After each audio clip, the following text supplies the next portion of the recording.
Hello. Welcome back. Hello. Welcome Yes. to Swift AF Monday Monday, because we wouldn't be us of if we were events, on schedule all the time. right? Nothing would be Overrated. us. Overrated. Plus, there was the Grammys last night, which we'll get into. I'm very excited. Yes. So much Very to talk excited. about. We have so much to talk about. Let's just wait for hi T Lee. Hi, Mama Glad T. you're in the chat. Glad you're in the chat. Yeah, we have so much to talk about. I made myself a hot drink. Ooh, I like your little sippy straw. Thank you. Hello, Speaking Meows. Hello. Hi. LP. The night of the Swiftivus has arrived, and we are blessed. Hi, As always, Darren. How are you? Darren is here. Darren, who blew our mind. I know, and we're talking about with that. A post on Sparks. I know, and we're totally talking about it because I was totally talking about it. I fell out of my chair. Right? I fell out of my chair. Yes. And our community is the best. It is the best. It's truly the best. And yeah, I was mind blown by this. And we just talk about it. Hi, Eva. Hello. Hi, everybody. Yes, we're going to be talking about your scissors. I have a final scissor count. I finally watched good. All the episodes again with scissor eyeballs on. Hold on. Let's answer this question right up off the bat. Okay. For Monday mashup, should I post Opalite and begin again, or should I do I Wish You Would and The Story of Us? Well, you know, I'm biased. I want anything with Opalite in it. Right. Speaking of Opalite. Actually, I was thinking about the Monday mashup today as I was driving, and I heard The Other Side of the Door and How You Get the Girl, and I thought, ooh, I like that. Because it's like that too. It's like a continuing story almost. Yes, true. I mean, if you know anybody who likes How You Get the Girl, I don't know. I know somebody who likes that song. I know somebody highlighted in the chat right now. I know somebody. I like the sonic idea of I Wish You Would and The Story of Us. I feel like those would go together really well, as well. Agreed. That's my vote. We split the vote. I'm sorry. So there you go. So maybe just maybe do both of them. Do both. See what happens. Do both. There's no rules. There's no rules here. This is our house. We make the rules and there are none. So yay. Exactly. So speaking of Opalite, I just need to point out that it was my birthday on Friday. And yes, it was. Yes. Happy birthday. Thank you. We love you. Yay. Thank you guys. And my mom got me she made it actually. This all Opalite. She made it? Yeah, this all Opalite. Wow. Piece of opal on it. Gorge. The match. You're muted. And I'm obsessed. I think it's gorgeous. I do too. Yes. So I'm all opalited out thanks to my mom. I'm like literally I can't stop wearing it. So I love both of the pieces. Solid Opalite. I'm in my Opalite era. Yeah. And I'm loving every second of it. Those two songs are my favorite from the yes. And let's mash those babies together and see what happens. Yeah, we know why they're Wonderland is Maddie. I 100% believe this. Okay. So I've decided that for my birthday, I'm going to do my deep dive into the Maddie and Taylor of it all because it's so amazing. So I'm very into it. And it's a little bit shocking how they all connect, like how it just the intricacy of their art forms. Yeah. Wild. It's wild to behold when you put it all together. So we will be doing that. I mean, I don't know if we should be doing it a lot. Like, let us know if you want it in video form or if you want it as a live, because that's the only thing that I'm like truly hung up on, because there's going to be a lot of like, now look at this, now look at that. So So we I don't could know. like maybe put the stuff up on the screen and Yeah, everything. like I'm gonna have to put stuff up on the screen. So All right. so there's that. Thank you. Thank you for that. Thank you guys. Thank you. Yay. Tony, Oh, the Tay have Voodoo is have you guys noticed about David? Yes, absolutely. Have we noticed about it? I'm a firm believer in the Tay Voodoo. in Tay Voodoo. I like to call it the Tay Boomerang, to be honest with you, but the Tay Boomerang is nothing to mess with, and once it is thrown, it always comes back and grabs the person. I mean, just whoop, grabs the person. Right? Like at this point, why mess with Taylor Swift? It's a wild venture. No, there's gonna be like it's a wild venture. Consequences. And it's not gonna and it's not going to go great for you. It has never gone great for anyone. No one survived, really. Oh, no. There is a little invisible string between Wonderland, I Know Places in Paris. Yes, there is. I agree with this. And they're all Maddie songs, y'all. They're all Maddie songs. And that's just how it is. Is there new Tay Voodoo? I would say so. I would say that yeah, I think that I mean, personally, my belief, I think there's a little Tay Voodoo, a little bit of a Tay Boomerang occurring in the media right now with Blake Lively, for sure. I don't think that is going to work out well for Blake. And I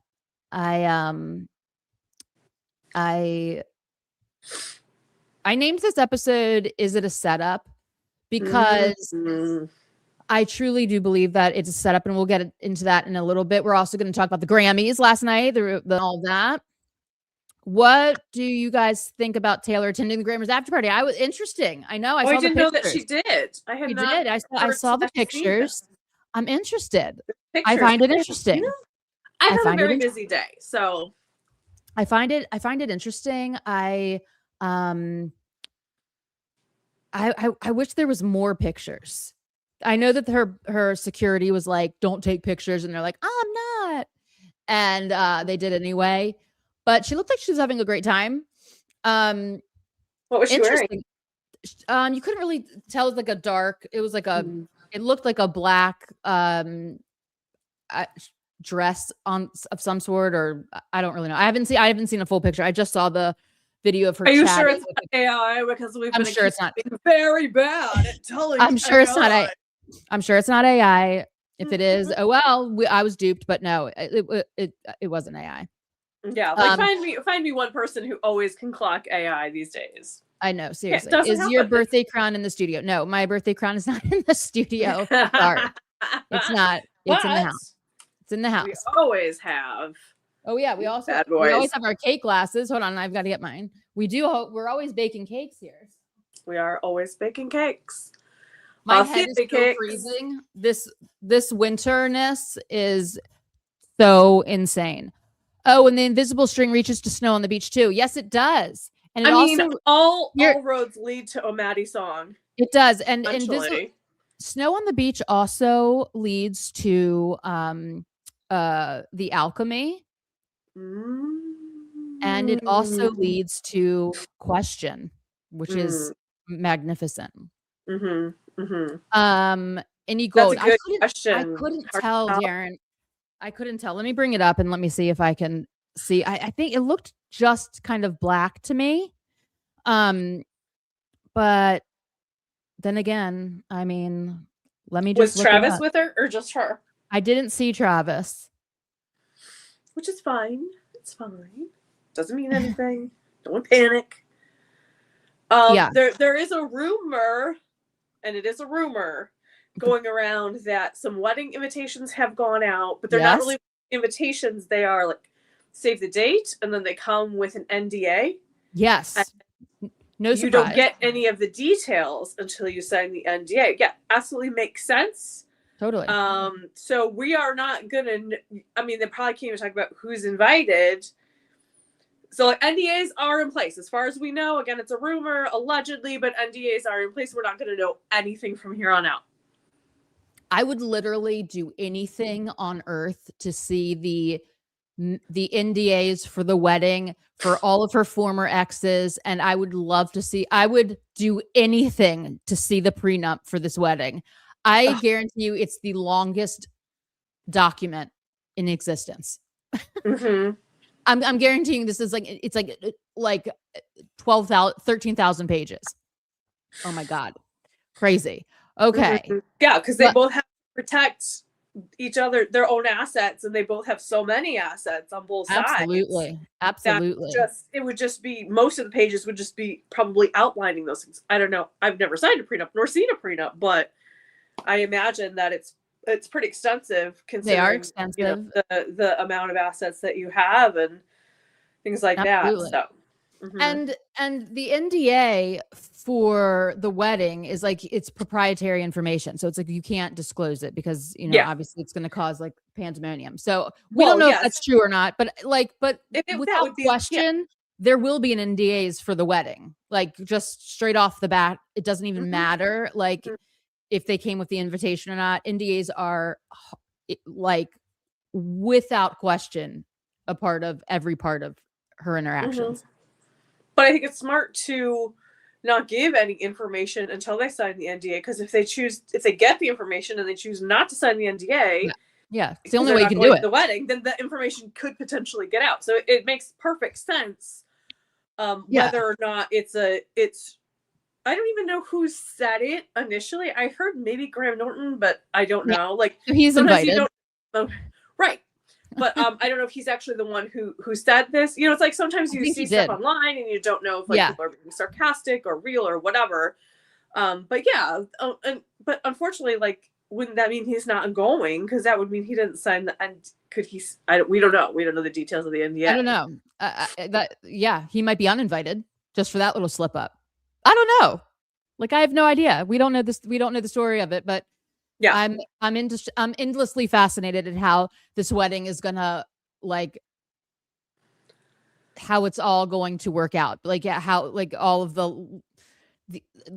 all of the different levels of crazy planning and just the intricacies of how this is going to unfold, and if there's going to be any slip ups or what. So I hope that we do get some details. I mean, obviously whatever they want to share, but I know we'll get pictures. But I would love details about, like, the music that's played, or maybe the people that participate, or things like that you may not be able to show in picture form. Maybe, I don't know, but I just hope we get some, like, fun, like, planning, because I love weddings. I love wedding planning. I love hearing about other people's. I was going to be a wedding planner at one point in my life, so I'm always interested in the details and the personalized parts of weddings that people put in to make it special. And I want her to release a wedding song. It will be the #1 song for like 12 years straight. Like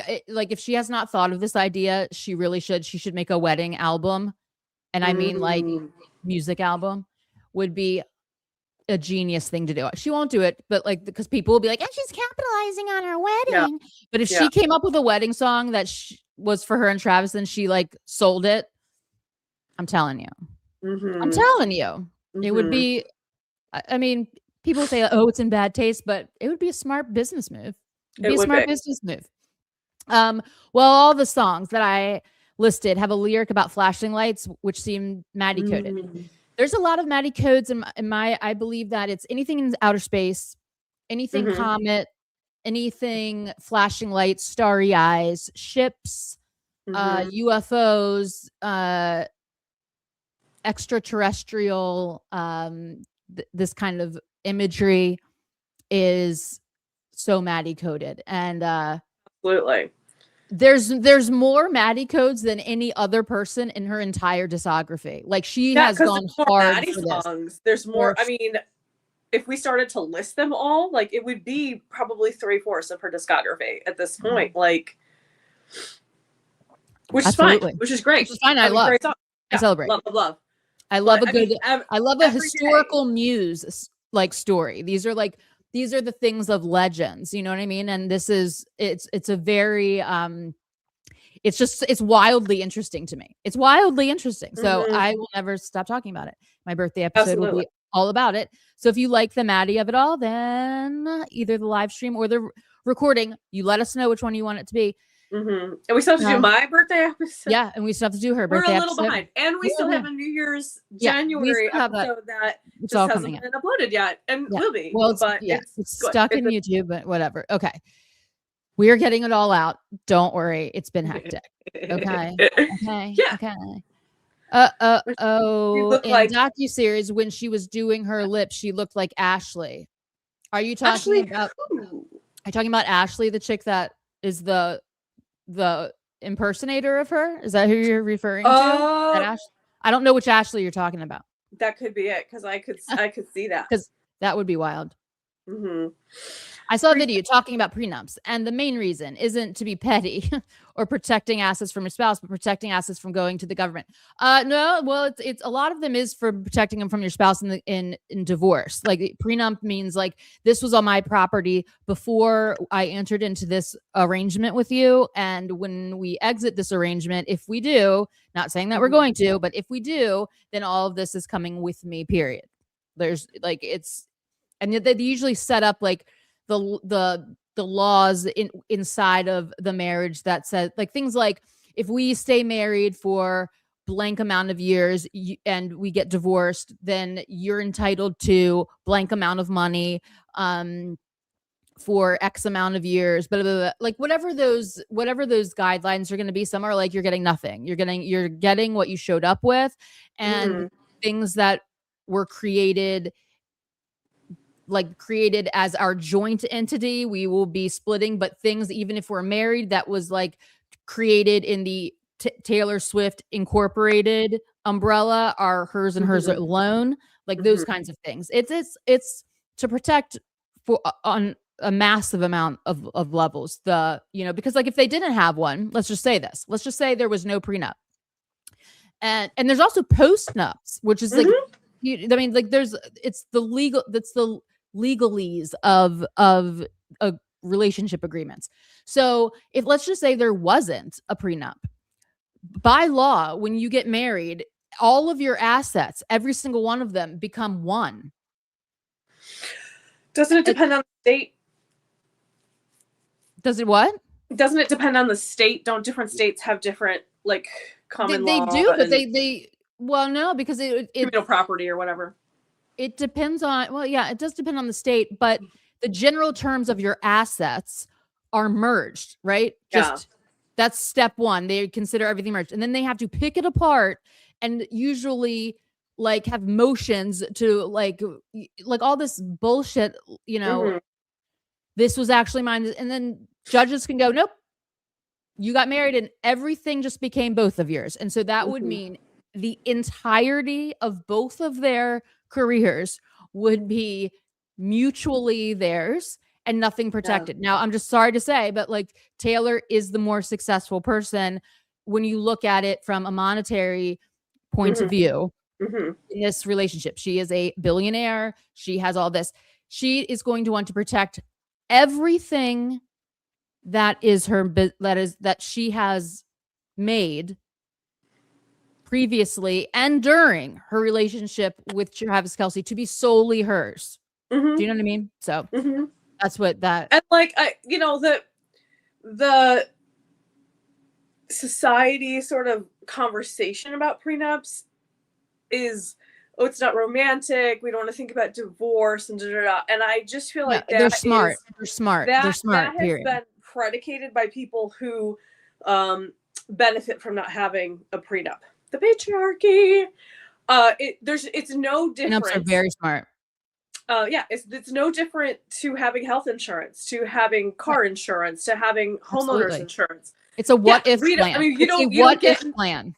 Yeah, you don't get into a car saying I'm going to have an accident, just like you don't get into a wedding saying I'm going to have a divorce, but you have things in place because and they're very smart to have. Things happen. They're very, very smart to have because you get a judge who, is biased or, feeling a certain way that day and says, yes, let's just say that they were getting divorced. Let me just hypothetically, this is not real life, you guys.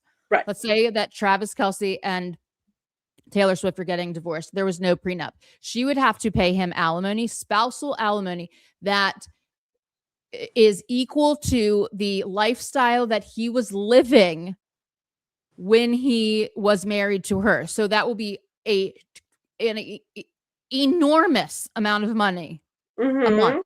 Plus, she created blankety blankety blank while you guys were married and before. Now he owns half of her catalog. Now she just got back the rights to that. I mean, like, we know she's not like going to allow that to happen. Yeah, and then you like kids to the mix, and we have seen so many messy divorces in Hollywood and people like trying to manipulate alimony and child support one way or another. Absolutely, and it's a mess. It's messy. So why not deal with it while you are still in love, while you are still caring. It's 100% just smart and looking out for each other. It's like literally just the smart way to go about it. Like we got into this as individuals, and it has nothing to do with you thinking that in 3 years you can divorce me and get all of my assets. You know what I mean? Yeah, and just think about the different way you feel about someone at like the best part of your relationship or the beginning of your relationship, and how you feel at the end of your relationship, and at what point in your life would you want someone like deciding or making agreements with you about what you get. Right. I mean, come on. Correct. So. And do you want some judge somewhere to be the one that, do you know what I mean? Because I mean, do you want to have control and say like, what happens? They signed it. It's in writing. This is how it is. The end. I saw a video talking about, okay. So I found another Easter egg for Rep, and it's at the heart of her dress on the yep. Yeah, that is from her green Reputation jacket that I covet. It's so beautiful and I want super amazing. It. And this is also in the scene from Fate of Ophelia that I think is a direct reference to Maddie and her exes. Like it's that because she's on the pirate ship, the boat, fighting in a storm. It's if you'd never come for me, this is what would still be happening. And like the things that are supposed to be like the crown, heavy as the head that wears the crown, you wrap around you like a chain which sinks you, a vine which like can strangle you, also ivy, yeah, ivy, and king of my heart, and and like so it's like all the things that weigh you down. And that scene is super interesting. It is. And the difficult thing about that video and the like 1,000 Easter eggs that are in that video is, I mean, so many of them are references to like obviously Showgirl, but past a video, discography, all those kinds of things. So you see that rep part and you think, is this just representing Reputation that we have already? Or is it pointing towards something in the future? We don't know. I also want to throw out this. Hold on. I just want to throw this out. The scene where she looks exactly like Elizabeth Taylor and she's tied up in ropes. I think that this is also a shout out to Elizabeth Taylor's life that was very, I would say, tied down to her relationships. And so like, it goes back to that other scene where it's like you wrap around me like a chain, a crown, a vine. It's like the things that hold you down, both in a Hollywood career, but in a legendary Hollywood career where your personal life becomes the like most important thing, and the thing that you're known for the most is like the drama and just the things that weigh you down. So the only time, oh, we're both wearing orange. I didn't even realize. Yeah, we are. We didn't even plan that in a while. I know. That's funny. I mean, I agree, and I think it's very much a call out to the similarities in their lives, and that they are both tied down by that. But then they both she gets lifted up. Yeah, she gets lifted up. Significant. Absolutely, she gets lifted up, and it's at the last time you see her anchored to something, and Everything else, every other time in that video, she's like free. You know what I mean? She's and she's very free and just very free. Yeah. But did you guys also hold on? Did you guys also realize? Did you see when she is on the cart catching the football? In the hallway. Outside of the hotel room. Outside of the hotel room. That there's spaghetti on the table. Get the fuck out. I swear to you. No way! If anyone knows about the spaghetti incident, not the Guns N' Roses album, but the spaghetti incident of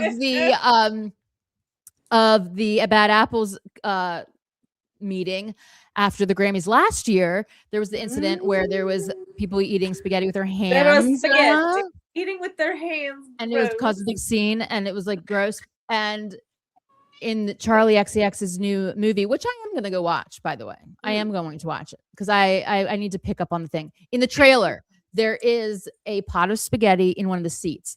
And in Taylor's Fate of Ophelia video, I mean, of all the things on room service, she put spaghetti, especially in that spaghetti for dinner, and it's like a dinner tray. She's like, okay, you can have your spaghetti, you can eat it with your hands. Cool, this is what I'm doing. I love it. I love it. She's like, I've got your number. Spaghetti eaters. Yeah. Don't think I didn't see you eating spaghetti with your hands. I don't think I don't know that you were talking shit. And did anyone see the picture of Charlie? I know I'm diverging here, but I got to get it out when it's still in my mind. But did you see the picture of Charlie XCX for this like over the weekend, where she's wearing a shirt that says metaphorical cocaine on it? No, I didn't see that. Interesting. I think it's like a way of, you know how like Taylor uses metaphors like wildly, and it says metaphorical cocaine. Yeah, I think it's so funny. So more on that later. Just keep your ears peeled for all the signs. Do you think that she's going to have absolutely? I think she's going to have the most ironclad prenup that's ever existed. To be honest, if it because an accident or something, insurance prenups. Oh, insurance, yeah, maybe. I think. Yeah, the prenup, those like we're both alive. Like Canadian laws too about prenups and like probably. Yeah, hers from the rep era. From the rep era, yes. Love it. The prenup is one of the few things that is for certain in life, for sure, without question. And she should have the best one that's ever been written. I heard in that video about prenups, everyone should get a prenup no matter who you are. Ashley is the worst. She claims not to be trying to profit from the situation, but she is. Are we talking about the impersonator, the lookalike, the impersonator? Ashley, yeah, she's wild. She also, if we're talking about that, Ashley, she's also the one who said that she has not gotten like the 800 plastic surgeries in her face to make her look exactly like Taylor Swift. But we know. Which is so somebody's saying that she was in. What you want to do, like, fine, but I just don't. It bothers me when people deny they had plastic surgery because it warps people's perceptions of what and it's like real people look like.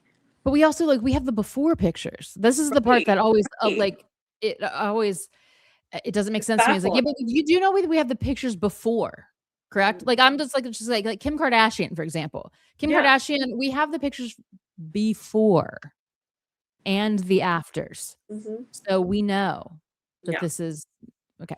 I think they changed it that only assets occurred after the marriage. The law. Not America. Oh, maybe in Canada. Not in America. America, you can. Maybe it's just Canada. Yeah, there you probably go. Just Canada. Not in America. We don't roll different in America, unfortunately. Who's Ashley? I think she's an impersonator who goes around impersonating Taylor Swift and pretends like she doesn't, and that it's just like all this happenstance that she looks exactly like her and does the same things. In fact, that she was the one, like, it was during the Eras tour most recently where she was walking around. She hired people to look like paparazzi when she was walking around the streets of LA. Do you remember this? So it I made it look like do. Taylor was in it. She was in LA during the Eras tour and all this stuff. But like, it was really just Ashley with her with hired like camera people, like the paparazzi. Lame, Mm-hmm. lame. Just Mm-hmm. Ash, yes, Ashley the impersonator. Yeah, she needs to get a grip. Hi, Shaylin. How are you?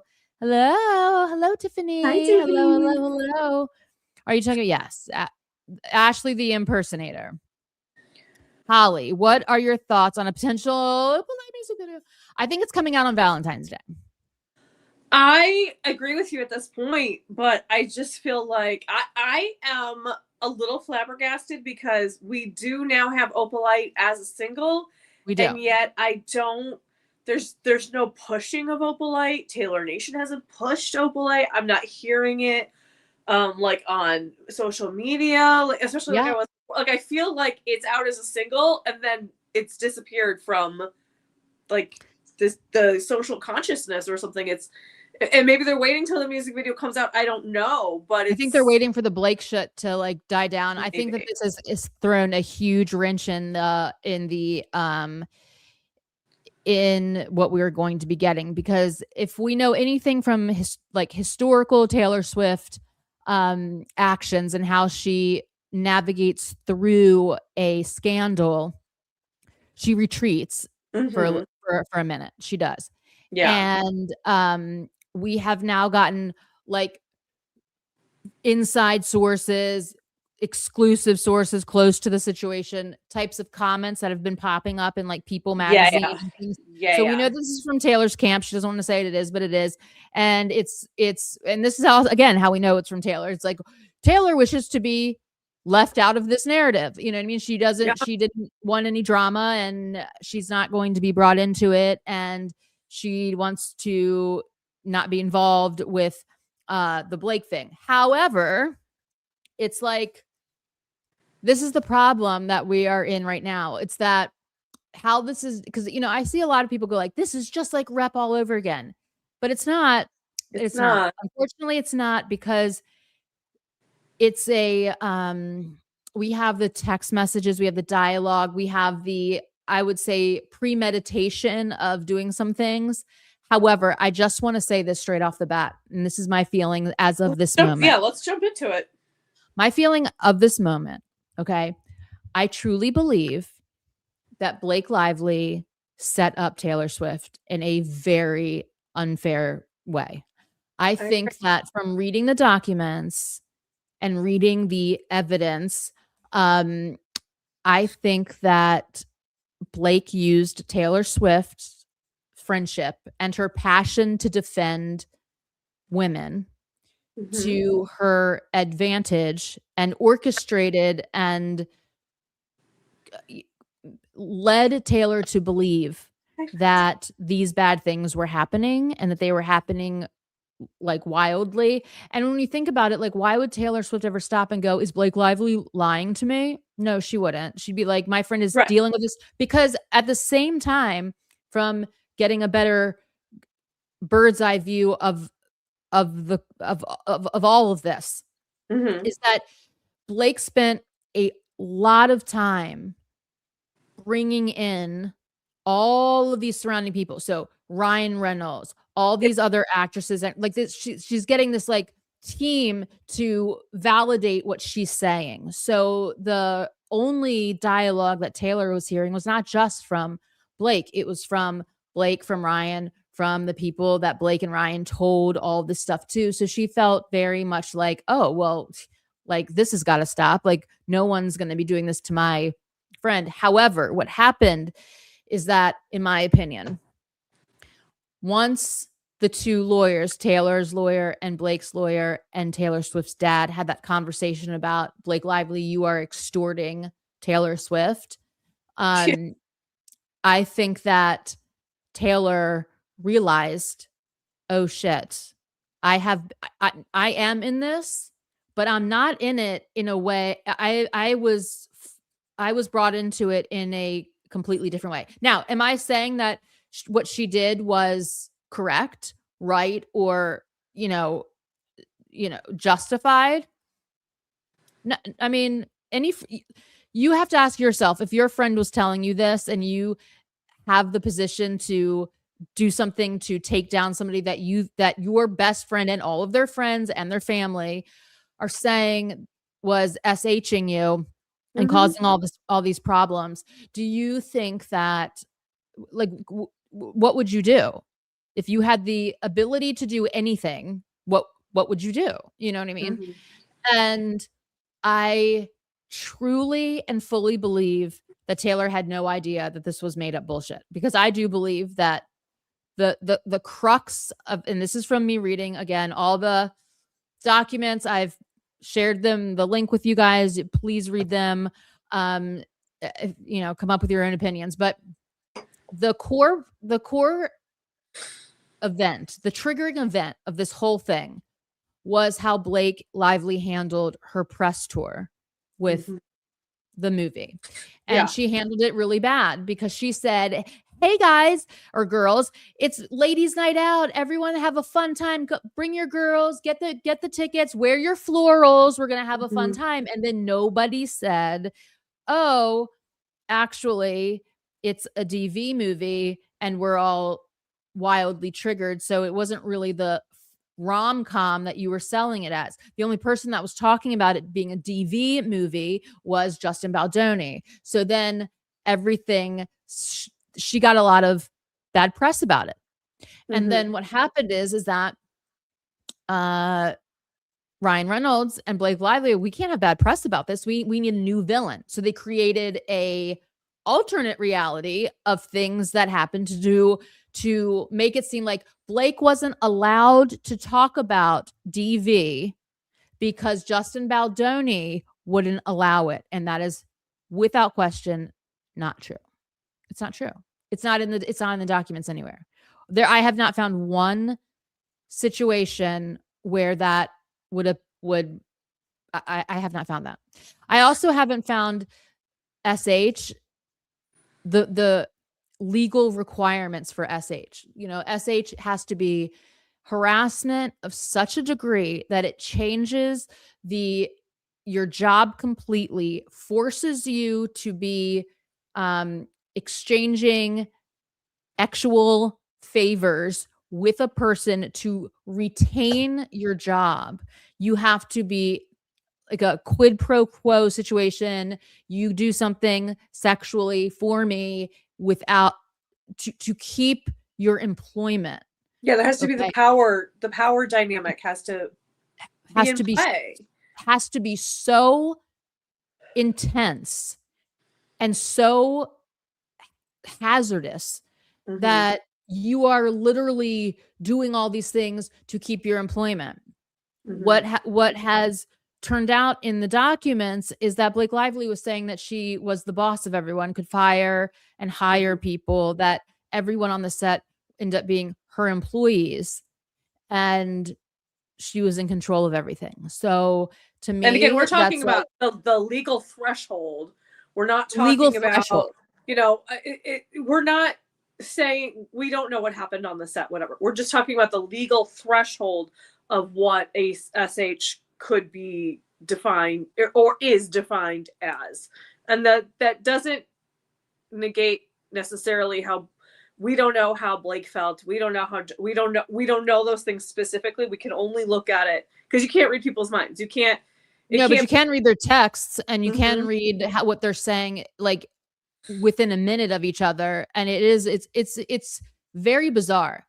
This case is very bizarre. I will say it's extremely strange to go to this much effort to do something like this with the very little amount of evidence. Now, could Justin Baldoni be a jerk? Yes. Could he say things that are inappropriate? Yes. Absolutely. Could he make people feel uncomfortable? Sure. Absolutely. But is that SH? And the answer is no, especially if the person who is claiming it to be SH is actually the one in control of hiring and firing, which she did. Yeah. She hired and fired people. The other things is, looking at the text, looking at the depositions, that whole thing with the breastfeeding incident is not exactly how she invited them into her trailer. She said, I'm pumping right now, but we need to go over these lines. Do you want to come over?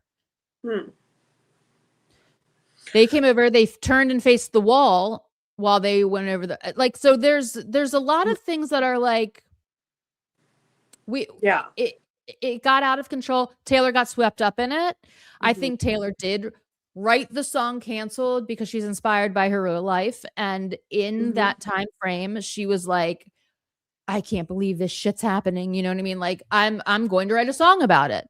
Did she know that it's going to get to this? No. Is this going to go to court? Yes. May 18th, everyone. May 18th. Oh. In court. Here's what I have. I mean, I have a lot of problems with the whole thing, obviously. I have a real wild. But if we're talking specifically about, I just did that thing again. If we're talking specifically about Blake and Taylor, the thing that gave me the sort of the most initial or most like biggest red flags in terms of like the dynamic between them with these text messages is we have the messages where Taylor basically says, like, the way you have communicated with me, I feel like there's a change in tone, right? And then Blake jokingly responds back and says, she's overly cautious, whatever. I very much think it's not a leap to say at that point in time, the reason there was a change in tone, it very much seems that Blake was aware or even knowledgeable that from that point on, those correspondences would very likely be used in court, if not, exposed to the public /or, right? And it very much seems that Blake had that awareness because she knew that she was going to maybe file this lawsuit, or she was collecting information to file. Like, it was top of mind for her, but it seems like from what we've seen, she didn't clue Taylor in on that. She didn't, and she could have done that with a phone call that wouldn't, like, there wouldn't be a written record of it. She could have said, listen, I don't know how this is going to go, but I just have this feeling. And so maybe just like when we correspond with each other, watch what you say or something like that. She threw Taylor to the wolves and didn't tell her. And so even though Taylor like responds in a very benign way, like, we know nobody is normal about Taylor Swift. Right? Like, she could say clearly not even Blake, to be honest with you. Like, Blake's is like, isn't normal about Blake. I mean, about Taylor. Right. She's not. You can tell in text. I mean, it's like, oh my God. Weird how she like sucks up to her all the time. Totally. In the it's like, is this a real, like, what is going on? Like, sure, we are friends, we pump each other up, we tell each other, like, you're this, that. But it's odd. The way she talks to, and again, is that how she really talks to Taylor, or is that how she was talking to Taylor once she knew these very potentially would be seen by the public and the court? Correct. Yes, absolutely. We don't know. We there's no way we can know. We can't see what all their. But what it does tell me is that Taylor noticed something was weird. I think that's also like Taylor noticed something was weird. I think this is when Taylor was first realizing something isn't really playing out correctly here. Okay. Something's not playing out correctly. Something doesn't feel good about what's going on. Like there is a shift. Something's weird. And you're bringing me in. You're saying we. You keep saying we. And it's not a we situation. This is a you situation. I'm your friend. Like, we're not in this together. Do you know what I mean? Like, you keep saying everything's we. You know what I mean? And I think Blake is also smart enough to know that, you know what, if I get Taylor Swift in the mix in this lawsuit, all eyes are going to be on Taylor and not me. And sure enough, and that's exactly what's happened. Exactly what has happened. And, it's Taylor's problem. Taylor's a mean girl. It's Taylor. Now listen, Taylor, I am not a fan. Okay. I am not a fan of the fact that Taylor's looked at that article of Justin Baldoni saying that he had past trauma with relationships in a violent manner, and that they, he has trauma from them. I do not like that Taylor said he's getting his little violin out and downplaying it. That is not cool. That either. I don't like that. I do not like it. I do not like that.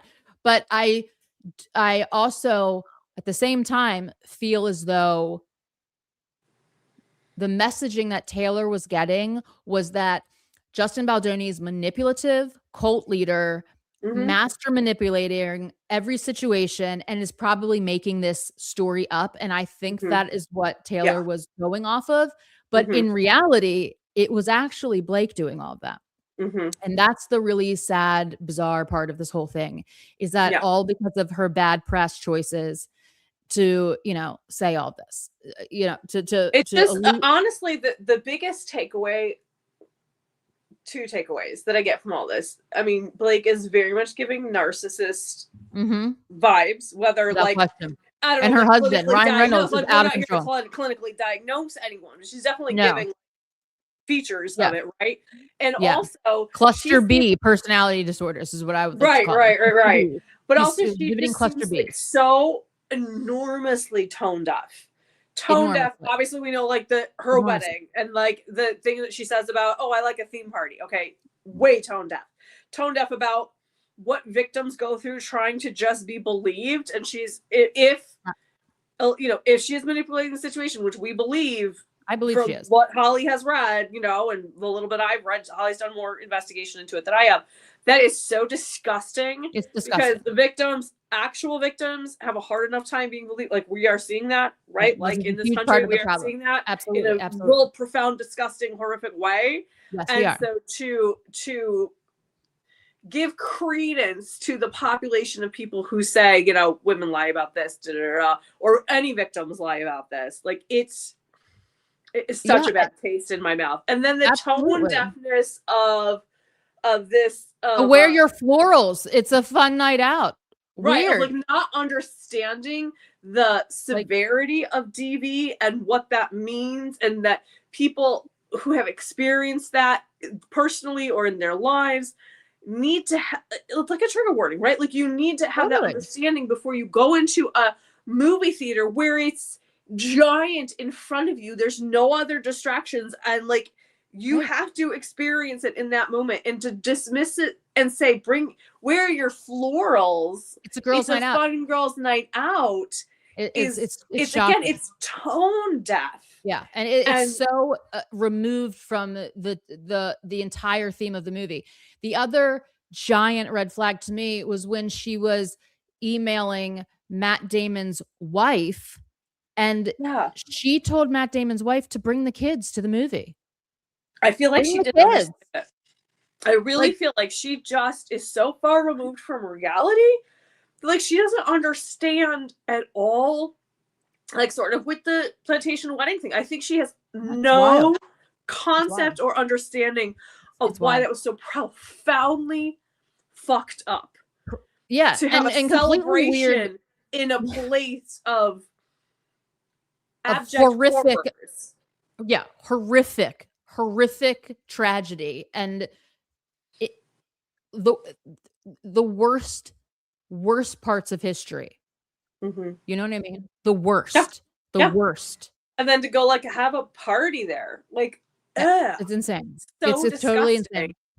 And then that is doesn't understand that at that's all. Flagrant throughout this entire all these documents. It's this: how can I wield my power to destroy? To destroy? It's like, this is the thing that's also the irony of it all, is like the crux of this whole thing is like essentially what happened to Taylor during the Snakegate situation. It's like this, and during the stealing the masters, like if you put the characters in the same timelines as the stealing her masters story, let's just go there.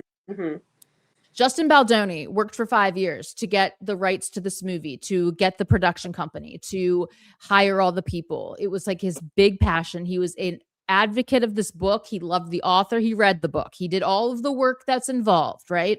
To have ownership of this. It was his project. He wrote the screenplay. He wrote all of it.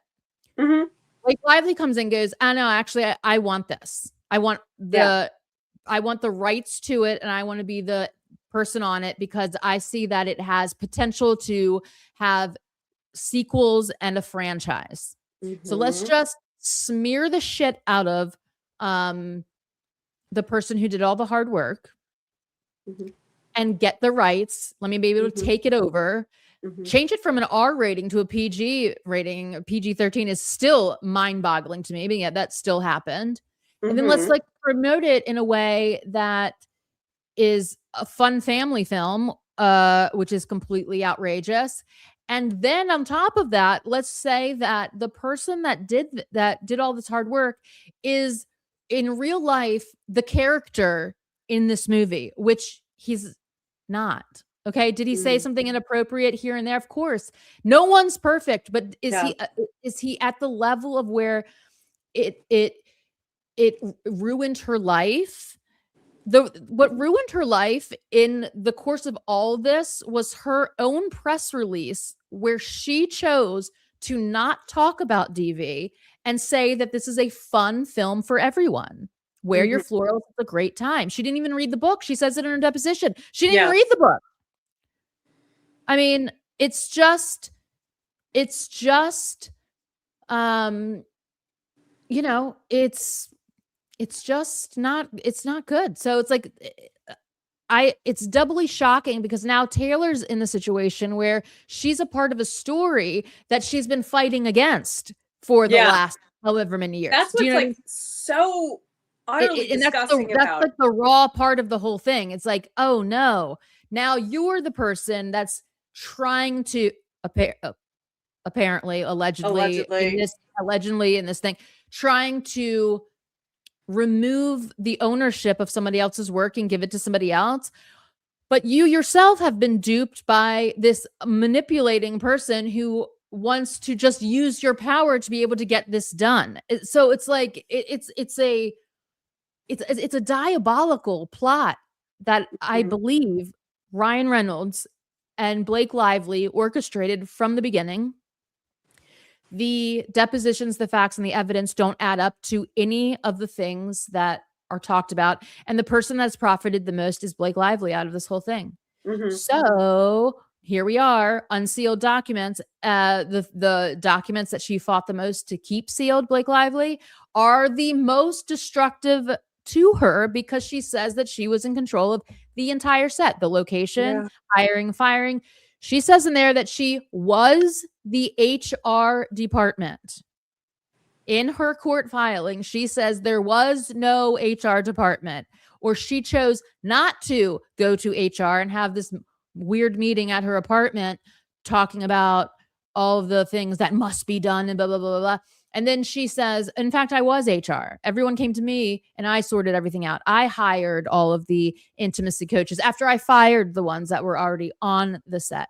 There's like layers to all of it that are wildly, it's like when you get too power high or whatever it is. It's like, this is ruining someone's life. This is ruining Justin Baldoni's reputation for like years. But like what I think is really going to happen is that Blake Lively is ruining herself and Justin Baldoni. And I would be like, it's almost like hilarious to me that she was so intent on getting this producer credit and saying, I was in charge of this. I was in charge of this. I was in charge of this. Like wanting that, you know, like level of pretty, like, again, she wanted the credit for all she wanted to be the employer. Like you can't file SH when like you are the one with the most power of anybody. She wanted to say I had all this control, but then I didn't have any. She wanted both, and you just legally you cannot have both. You can't do that. And one of them is not true. Either she didn't have all of this control and she's lying about all the things she did for the movie, or she is lying about the SH because she had all the control. Like you can't have both. It's just impossible. It's impossible. You can't have no power and all the power simultaneously. Yes. And when you look at who has lost the most power, Justin's the one that got fired from his agency. Blake's edit is the one that went to the masses. Her production company or her marketing company took over and made millions. Well, And many people, myself included, and his countersuit got thrown out. No idea who Justin Baldoni was before all of this. And so the only information, like people like me who didn't know who he was, like I only have like this tainted picture, this tainted image. And if honestly, if you had not read through the legal stuff, because again, I've said this before, like our first instinct, the first thing we're going to do is we are going to believe victims. If somebody says they're victimized, we are going to believe them always, always, always, unless there's this preponderance of evidence that says it's not true, right? So I would just continue thinking that because that's my default. But now we have the information, and that's the only thing that's changing my mind, right? Like, but it's like it's the facts of the case.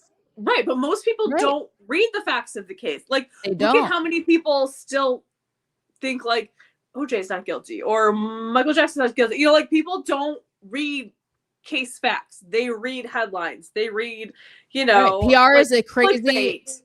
Yeah, PR is a crazy thing, and they both had extremely good PR machines going on. I mean, the PR machines, like, why is it saying this? Oh, and the facts of the case. Okay, this is why it's saying that. It's because they want us to never ever realize that this was literally orchestrated. Like, the other thing that I have a huge problem with in this case, especially, is all of a sudden her smearing his religion and saying that he is a cult leader. And I really have a problem with this because it is when the word cult and cult leader in our minds as a public drum up certain images, certain visuals, and certain dynamics. One is the cult leader has 100% control over all of its members. You know, it's usually some sort of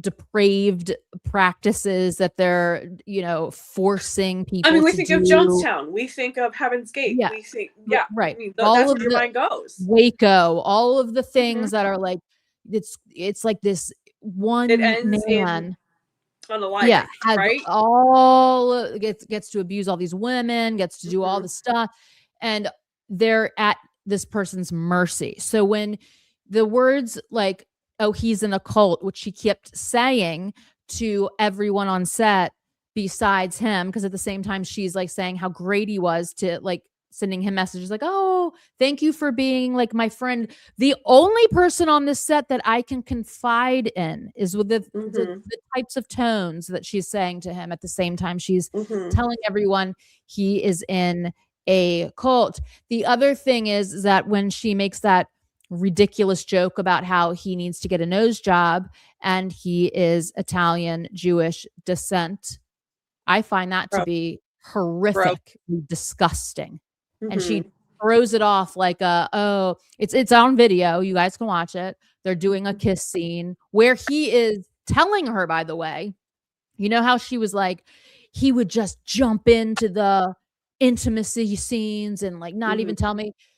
There's video. He's like, I'm going to take my hat off. I'm going to lean to the left. I'm like every step of the way. He's like being what should be happening. And she makes this whole thing like, oh, well, there's like so much nose or whatever in the scene, like basically. And then she says this, well, we should call basically like the insurance people. Like I'm like some like this is a paraphrasing, but like call the insurance people because they'll like pay for you to get a nose job is basically what she's saying. She's implicating that you need to change your big nose. Then at the same time, she's talking about, you know, culty, ethnic, weird cult, you know. Well, let's talk about that for Italian and Jewish descent. Now, I'm Italian and I'm offended by things like this because it is been a long-standing trope and stereotype for Italian people and for Jewish people, Jewish more people. for Jewish people. Yeah, and just different. So now she's like weaving in this like weird othering that I hate to my core, the othering of people. And it's flagrant in these videos, in these documents.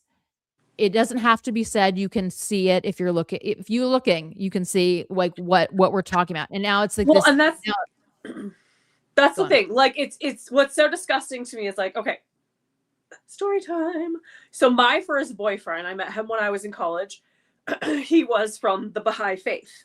Now this was, and that's what Justin in the 1900s, right? So it was like when the internet was brand new, right? And there's like Netscape. So I didn't do a lot of research on Baha'i, but like I knew this guy, and like he was not in a cult. He was not. Baha'i is not a cult. It's another religion. It's as much of a cult as any other religion is, and whatever your beliefs on that are. Like, people have different beliefs about that, right? Okay, so we're not going to dive into that.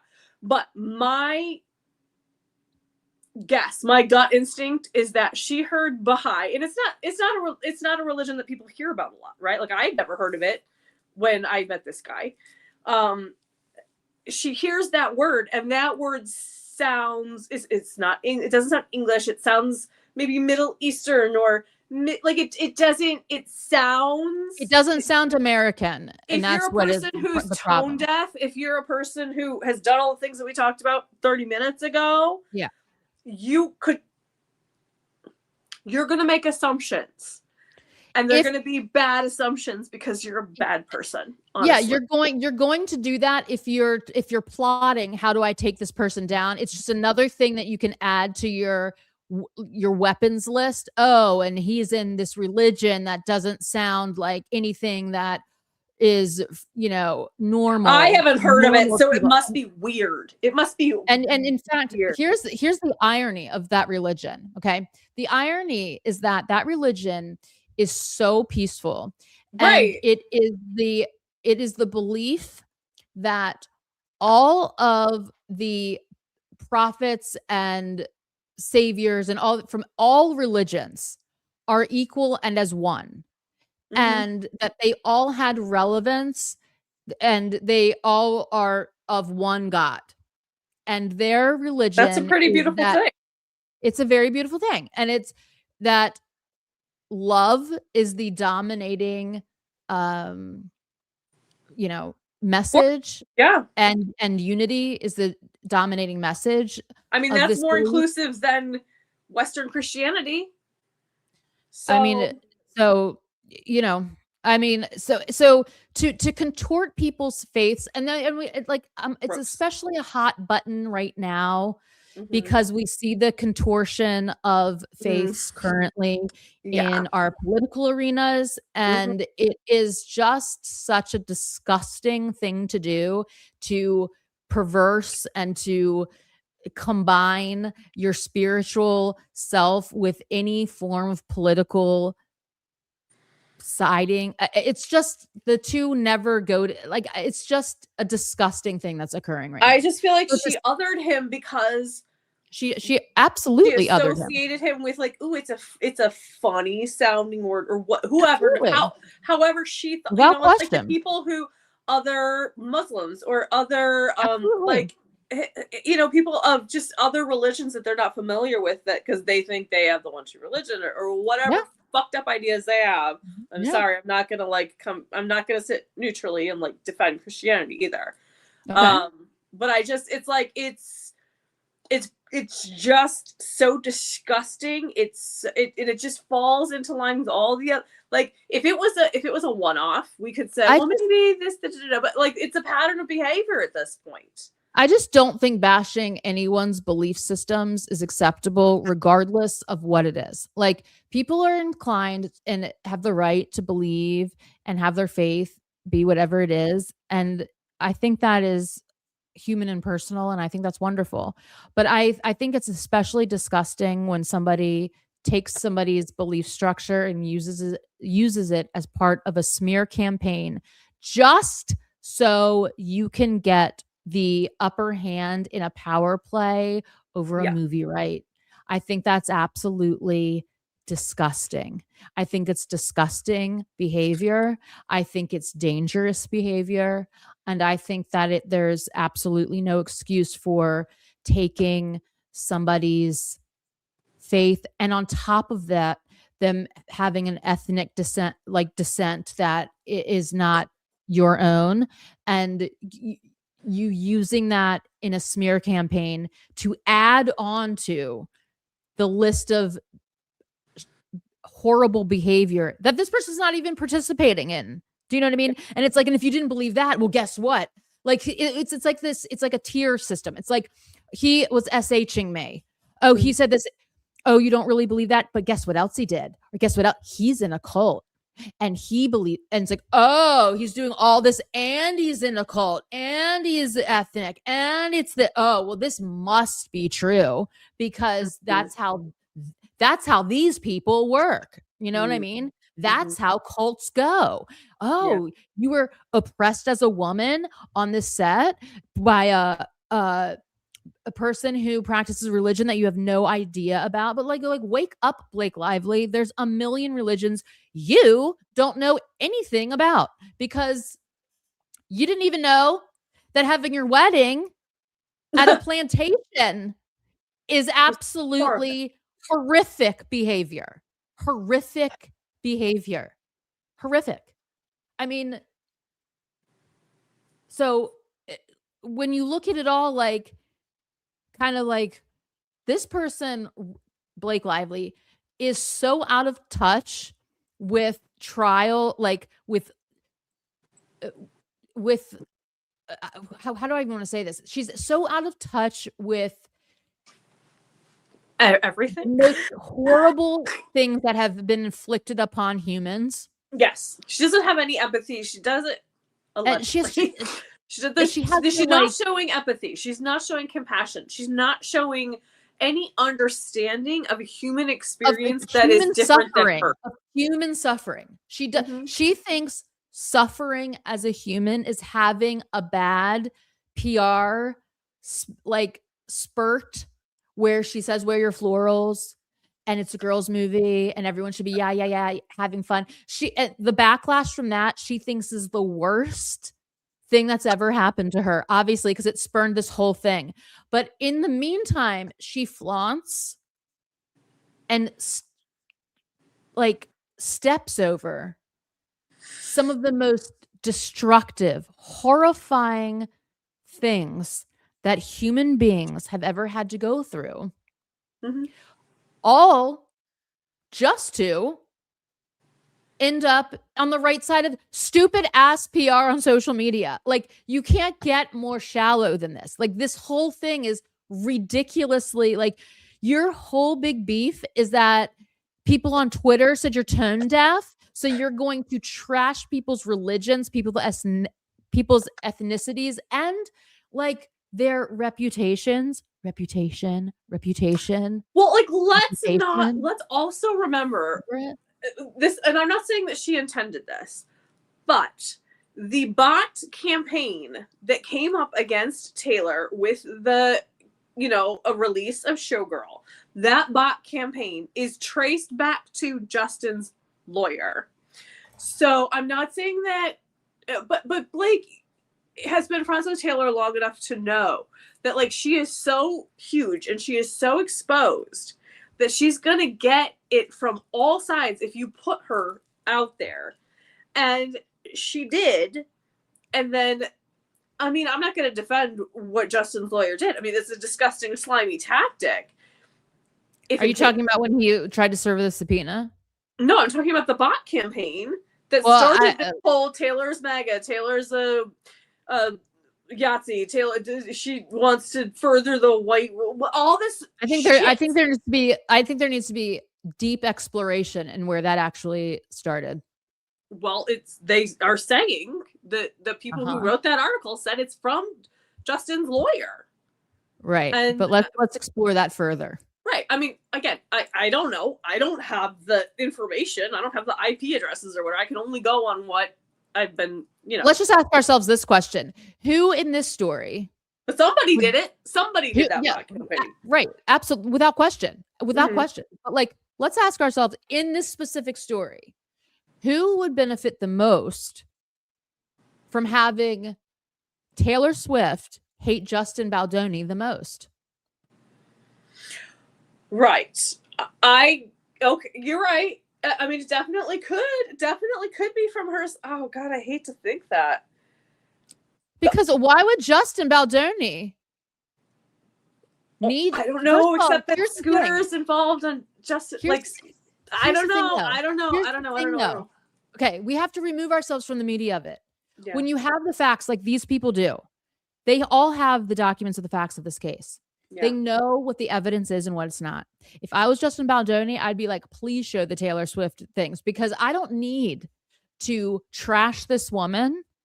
The evidence proves that Blake Lively orchestrated this herself. Why would I now need to bring down Taylor Swift? No, I don't need to ever do that. I don't need to do that. You know who's going to do it on the facts of the case? Blake Lively. The facts of the case, Blake Lively will prove it herself that she did all of this. Justin Baldoni, why would he start another war with the most powerful? He's like in defense mode. Okay. He's not gonna be like, you know what we need to do right now? Like, Justin Baldoni's probably like, oh dear God, please, I hope that they don't even bring up Taylor Swift in this. But you know who did? You know who's the one that said, you can add Taylor Swift to my witness list? Mm-hmm. It's good old Blake Lively. She's the one who summoned her into this.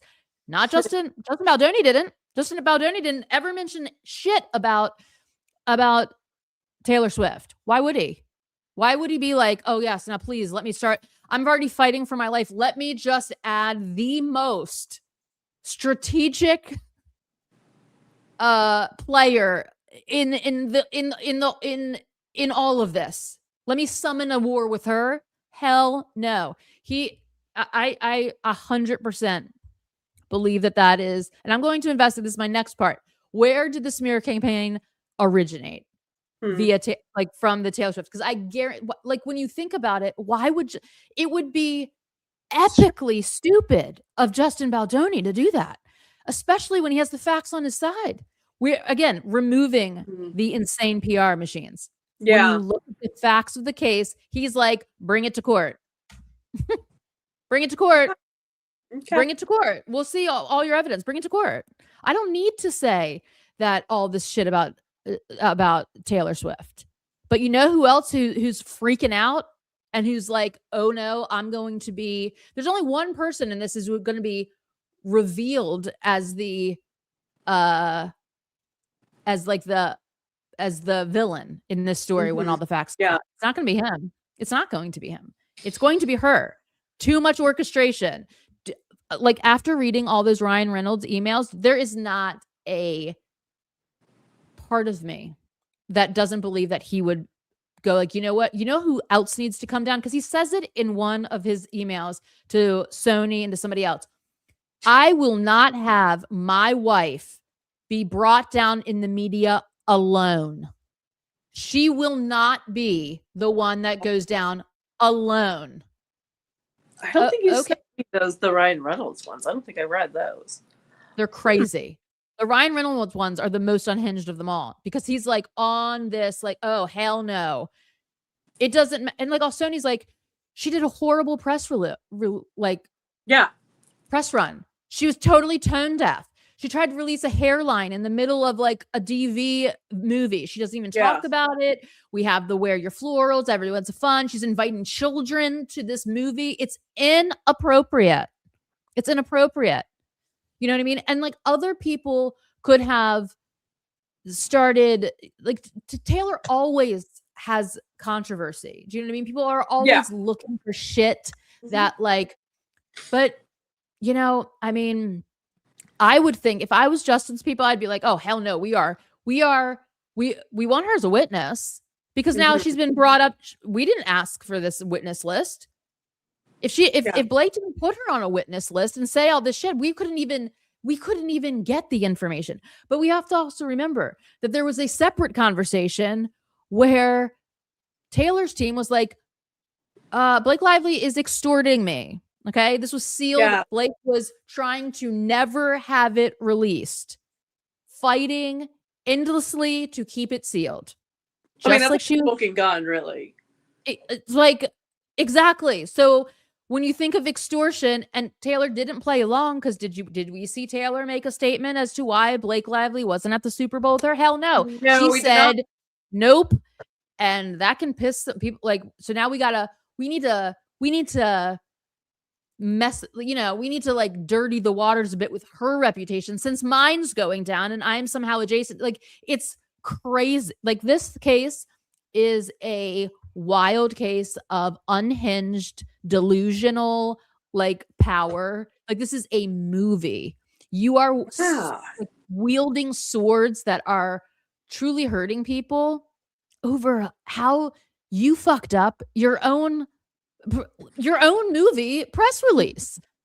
Why did you not know that this was about domestic violence? Why were you inviting children? Why did you put this from an R movie to a PG movie? Why did you say wear your florals? We're going to have fun and laugh. Girl, what are you doing? Why didn't you read the book?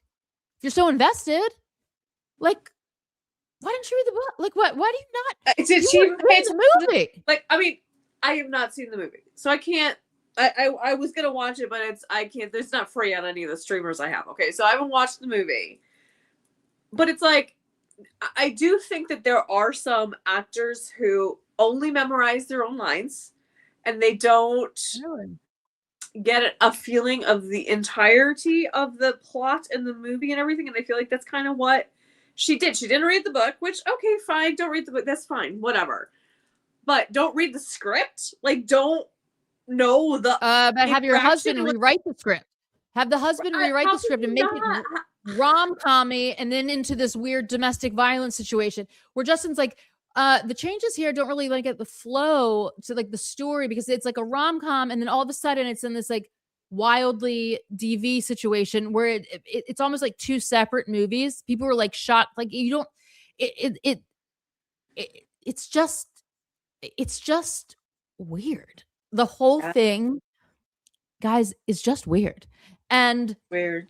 Like, who can we take down with us? There's no. First of all, here's the other thing. You're not writing all these emails to Bradley Cooper, to Matt Damon, to Matt Damon's wife, to Ben Affleck, to all these people. If you're not trying to get a team of Hollywood, Hollywood elites, yeah, to be on your side, they knew what they were doing. They're like, well, and she mentions, and again, she name drops them all in her producers guild letter. Bradley Cooper told me that if it's last minute, he was granted the production credit for whatever, and he said this. Matt Damon said, like, all this name drop, like all of this awkwardness. It's so unprofessional. The letter is so unprofessional. Spelling errors galore, by the way, and just shitty formatting. The line that irks me the most is when she says, for the next part of the letter, I'm going to have a different font just for like purposes of, I don't even know what she says, but to me, it's like she cut and pasted it and she couldn't figure out how to like change the font to be the same font throughout. She has to make this like big deal. Like, I'm changing the font on purpose, which is like, you don't do this in a business email. You're not changing the fonts around unless it's like bold, italic, and you know what I mean? You're not like, it's just, it's just weird. All these letters that she has, everyone on the staff, it's like, they all agree I should get a production credit. And don't worry, she says in there, don't worry, I'm not asking you to remove the production credits from the two people who already have them. Oh, well, thank God, Blake. You're not trying to steal away their like work. Oh, well. Yeah. I mean, what is this? What do you mean you're not trying to? Oh, don't worry. I want you to keep like the people that actually are the producers for real. Throw them a bone and keep. I'm allowing them to keep their tag, is what she calls it in there. It's not even the correct word for it. Their production tag. Like, girl, whatever. And here's the other thing. The movie was wildly successful. It made a ton of money. Yes, it made a ton of money. I mean, I don't think it got very good reviews, but a ton of money. Okay. All right. So to me, it's like, you guys, I was deeply sick to my stomach that movie came out on my birthday. Like, I was having a real torture situation with it. But the reviews alone, the headings of some of the reviews were so they're so exquisitely crafted that it was the highlight of my birthday. Was like reading some of these. I know I sent you a lot of like the Melania reviews. Things. Okay, but Darren, who always comes through for us, Darren is saying he did a little research on the bots while he was listening to us bitch and moan. Says the bots came from 4chan. 4chan notoriously loves to troll Taylor Swift, right? And Kiwi Farms, which he looked into, thank you, Darren. Thank you, Darren. Says it's an online forum created to harass and dox and stalk specific targets. Now, again, we don't know who instituted that, but it's like if you want to do that those are the sites to go to. But here's the thing, like if I was an op-ed person, like doing opposition research on Blake Lively's team, and I saw these things coming up about Taylor's album, I would say to the head PR person, hey, all this is happening. No one's ever going to be able to figure out where it's coming from. So say it's Justin Baldoni. Because it creates, do you know what I mean? Saying we have to look at everything like it's a war. And like who would really be benefiting from it? Justin Baldoni would be a fool times 1,000 to say to start a war with Taylor Swift. Like you would be like completely stupid to do that. Right. Although I will say one of the things that made me chuckle in those texts was like Blake saying that Justin had said that he like it made it sound like Justin had been like, oh, Taylor Swift, is it? Sorry, I don't really know pop culture. No, I don't know how the actual conversation went, but that's the way that like it's presented by Blake. It could be that Justin was like, I'm sorry, I just don't know like your songs because I'm not in like I don't listen to pop music or whatever. But it did crack me up a little bit that the implication that Justin kind of went into like, I'm sorry, Taylor who? Taylor Swift? Sort of like he wasn't really like he's not really in the knowledge of like pop music or Taylor Swift. But here's the part of that right, but like text exchange if you ever acted like you had not heard of Taylor Swift, that would be sus. But we don't know. We don't know that that's how the conversation. But hold on. But here's the part that really gets me because this is like, wait, what? Blake Lively says in that exact text exchange, and I will paraphrase here. She says, and when he said that to you, it made me so mad. It is the worst thing that I have ever experienced. Worse than the sexual harassment that you're claiming happened and destroyed your life? Worse than all of that? This statement from him in your kitchen with Taylor Swift is the worst thing that has ever happened to you? Regarding this person? How the fuck is that possible? Do you think Taylor would give a fuck? Like, I feel like Taylor, like, let's say he said that, right? Because we don't know. But let's say he went in and he was like, I'm sorry, I'm not familiar. Whatever. I feel like Taylor would find that refreshing more than anything else. I don't think she would be like insulted or like, oh my God, you haven't heard of me? You know, like that's not Taylor's vibe. So for Blake to act like and like there are some people that haven't heard it, like that calculated affront to Taylor is and gross. The worst thing that he's ever done to her is the that worst statement. thing he's ever done, and to act like somehow Taylor would be so wildly offended by this. Like, I think that is actually the text that made Taylor go, something's weird here, because if I am defending you because this guy is SHing you like on the set morning, noon, and night, the fact that he said he didn't know pop culture to me while he was in your kitchen with me and you talking, which is also weird. if that's the most damage that this person has ever done to you, then I'm Mhm. confused as to why I'm defending you about him sexually harassing you. Again, I Yep. also have the second question of why is this man in your kitchen? Why is this man in your kitchen right now?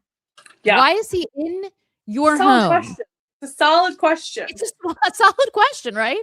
I mean, it's like a wait a minute, what do you mean? Wait, Hmm. okay, what do you mean Blake invited you over, just you and him Hmm. at her apartment, Hmm. apparently after all of this Hmm. harassing went on? What? What? What do you Uh, in what world does that happen? Not in right. mine. But yeah, I mean, this is the most offensive, horrible, hurtful thing that he has ever done to me.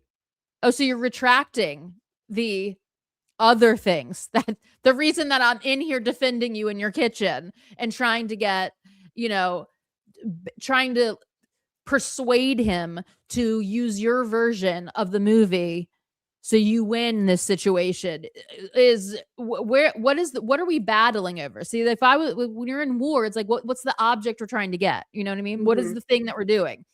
Hmm. If there was nothing more offensive than what just happened in the kitchen, why am I here battling for you over the things that happened before the Hmm. kitchen incident?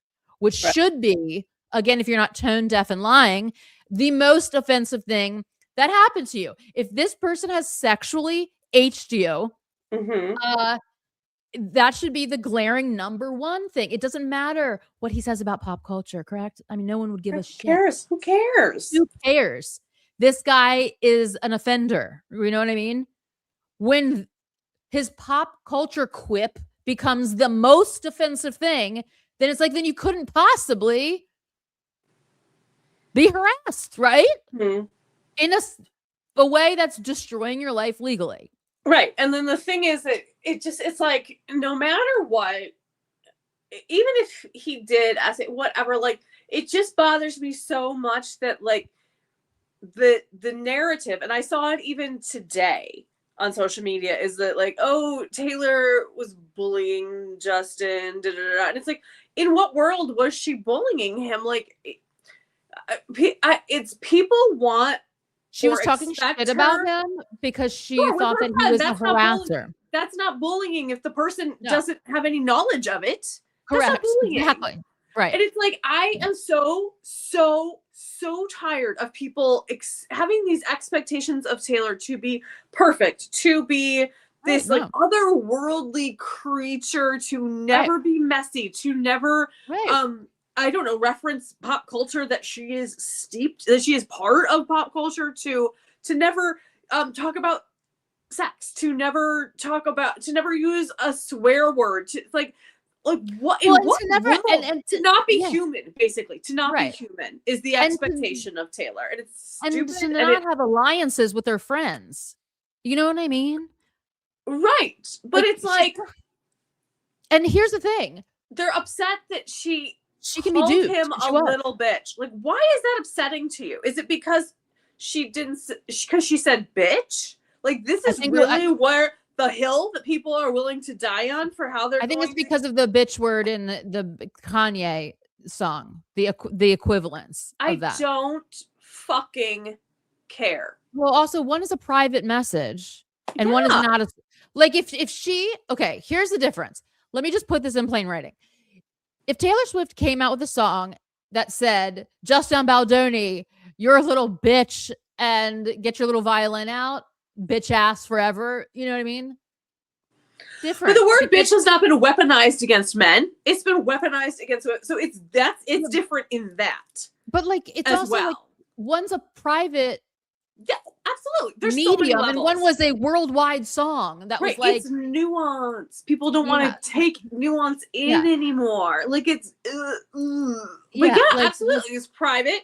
It's not a word that's weaponized against men. It's a she was talking with her like people I just mean, she could right. have said Justin walks funny or something. I mean, she could have said the most benign thing in the world, and people would take it and conflate it with the most terrible because I don't, it's wild to me. And it's like people who profess and say I'm a Taylor Swift fan, but, and it's, again, we don't co-sign everything Taylor does, but it's, if you're a Taylor Swift fan, why are you so desperate to like assign these negative characteristics to her? Like what's going on there about that?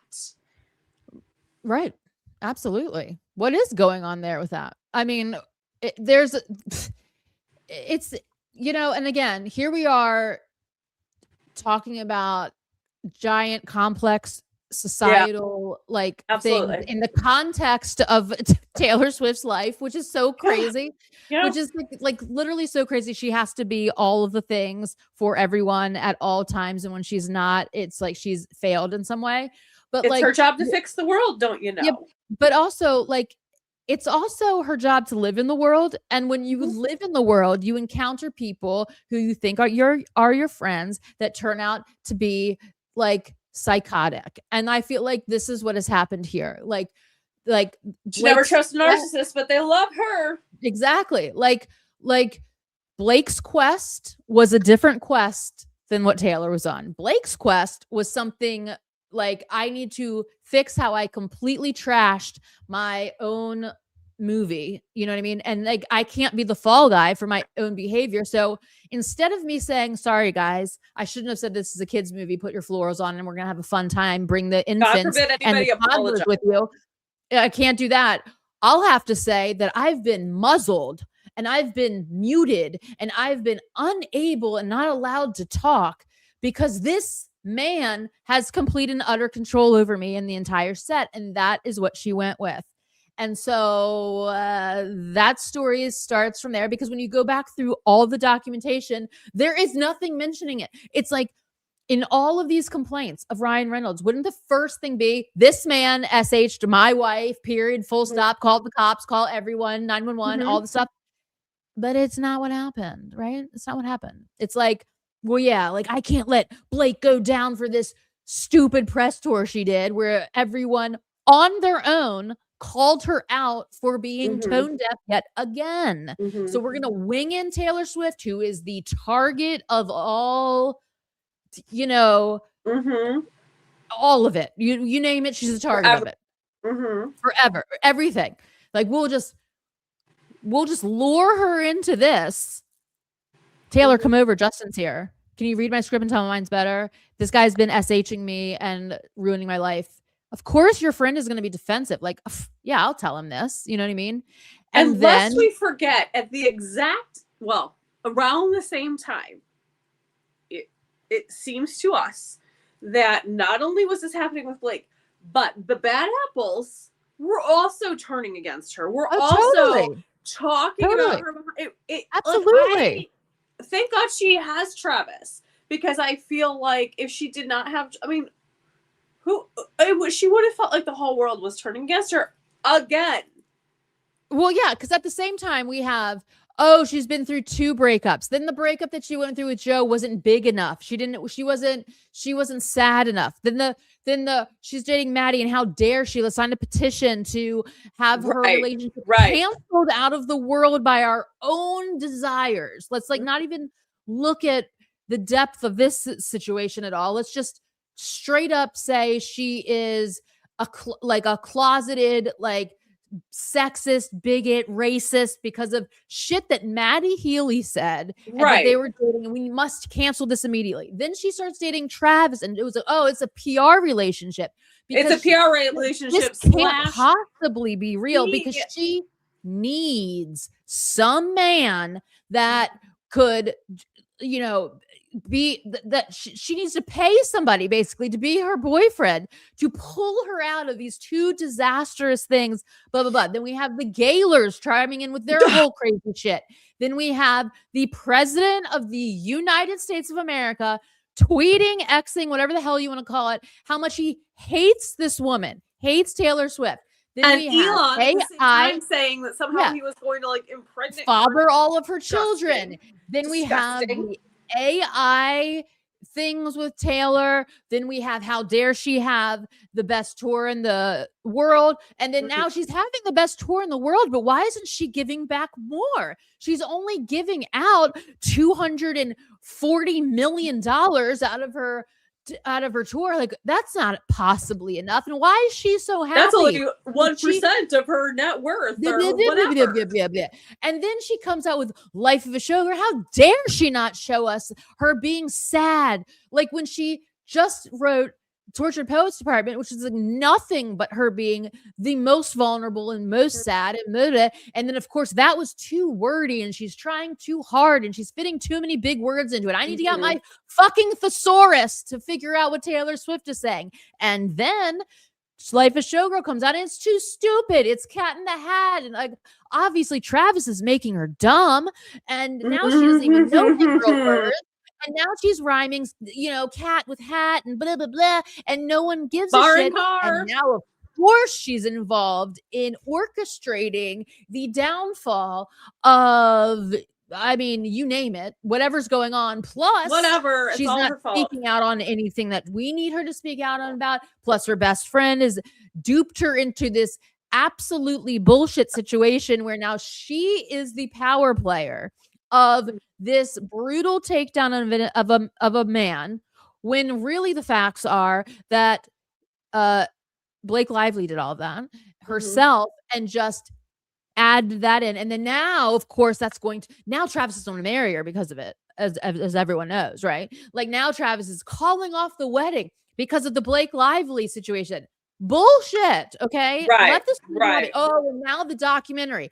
Oh, don't even get me started on the documentary where she just tries too hard, where she's rewriting her narrative, where she has to appear to be giving, showing can't possibly be true, and blah, blah, blah, blah. All of this shit. Okay. So it's like, if I was Taylor Swift, I could wake up in the morning and fucking pick a narrative off the wall and run with it just for fun. Like literally, let's just see what happens with it. You know what I mean? But God forbid there be actual people who are doing things to violate her in her privacy, in her relationships, just normal competition, frenemies. I mean, she has all this shit. You know what I mean? She has all this in real life. This is really happening. And she can write about it. She can talk about it. But I mean, oh my God, you guys, but did you also know? Did you know that all of her merch is secretly a Nazi sign and a I hate everyone sign, like all of the shit, like everyone. Do you know how much chatter that is? It would be enough to make you go crazy. So I'm just going to say all of this whole big diatribe to say that the importance of, while you are a person on Taylor Swift's team, let's just say her lawyer, who's dealing with all of this. And I didn't even throw in the terrorist threats, the cannot forget horrible tragedies that happened in adjacent to the Eras tour. Like, we're dealing with massive things at all times. Those are the overt threats. Let's not forget the more subtle threats, like a picture of a hand that is chopped off and things like that. The entirety of all of it. Okay. Let's just say I'm Taylor Swift's lawyer for 5 seconds. I'm dealing with all of these things, the giant list of shit I just mentioned. And that's the shit we know about. And that's only the shit that we know about. And we know that if we know about it, we know about 1%. I'd be willing to bet we know 1%. 1%. Okay. So on top of that, if I was compelled as a lawyer for Taylor Swift, her lawyer, to sign a sworn affidavit, all this stuff, to say that I have proof without a doubt that this woman is being extortion and blackmailed by another famous person, put it in the record. I will bear witness. You can call me to testify. I have every proof of it in the world. This should be the most shocking thing to all of us because, honestly, her lawyer has to deal with so much shit. Her team of lawyers have to deal with so much shit every single day that it's like, if I have to take the time out of my life to file this, to document it, to say it happened, to give the witness, to say what was going on, to say what the blackmail was, to say all of this stuff, you know that shit is like humongous. Okay. And now we have it unsealed. So, all that to say, if the person that is said to be extorting Taylor Swift would call Taylor Swift herself and say, you best put up this picture or I'm going to release 10 years of our text messages. What else do you think this person's willing to do? Exactly. On the sidelines? Pretty much everything. I would be willing to bet that nothing is off the table. Nothing. Yeah. Nothing is off the table, you guys. Nothing. I'm going to call Taylor Swift and say, hey, I don't give a shit about Tay Voodoo or any of it. I cannot go down. I am so desperate for a victory because of how I've screwed myself over with my own stupidity that I am going to release 10 years of our conversations. Why do you have 10 years of their conversations? I mean, good point. Good point. Fucking weird, right? Weird. But I'm just going to go ahead and like have this conversation lawyer to lawyer. That means real life to real life, real talk to real talk. We need to get an arrangement. Okay. If I'm willing to do this, oh girl, when I hang up this phone, there is nothing that is off the table that I wouldn't be willing to whisper about, have bots talk about. Yeah. There's nothing.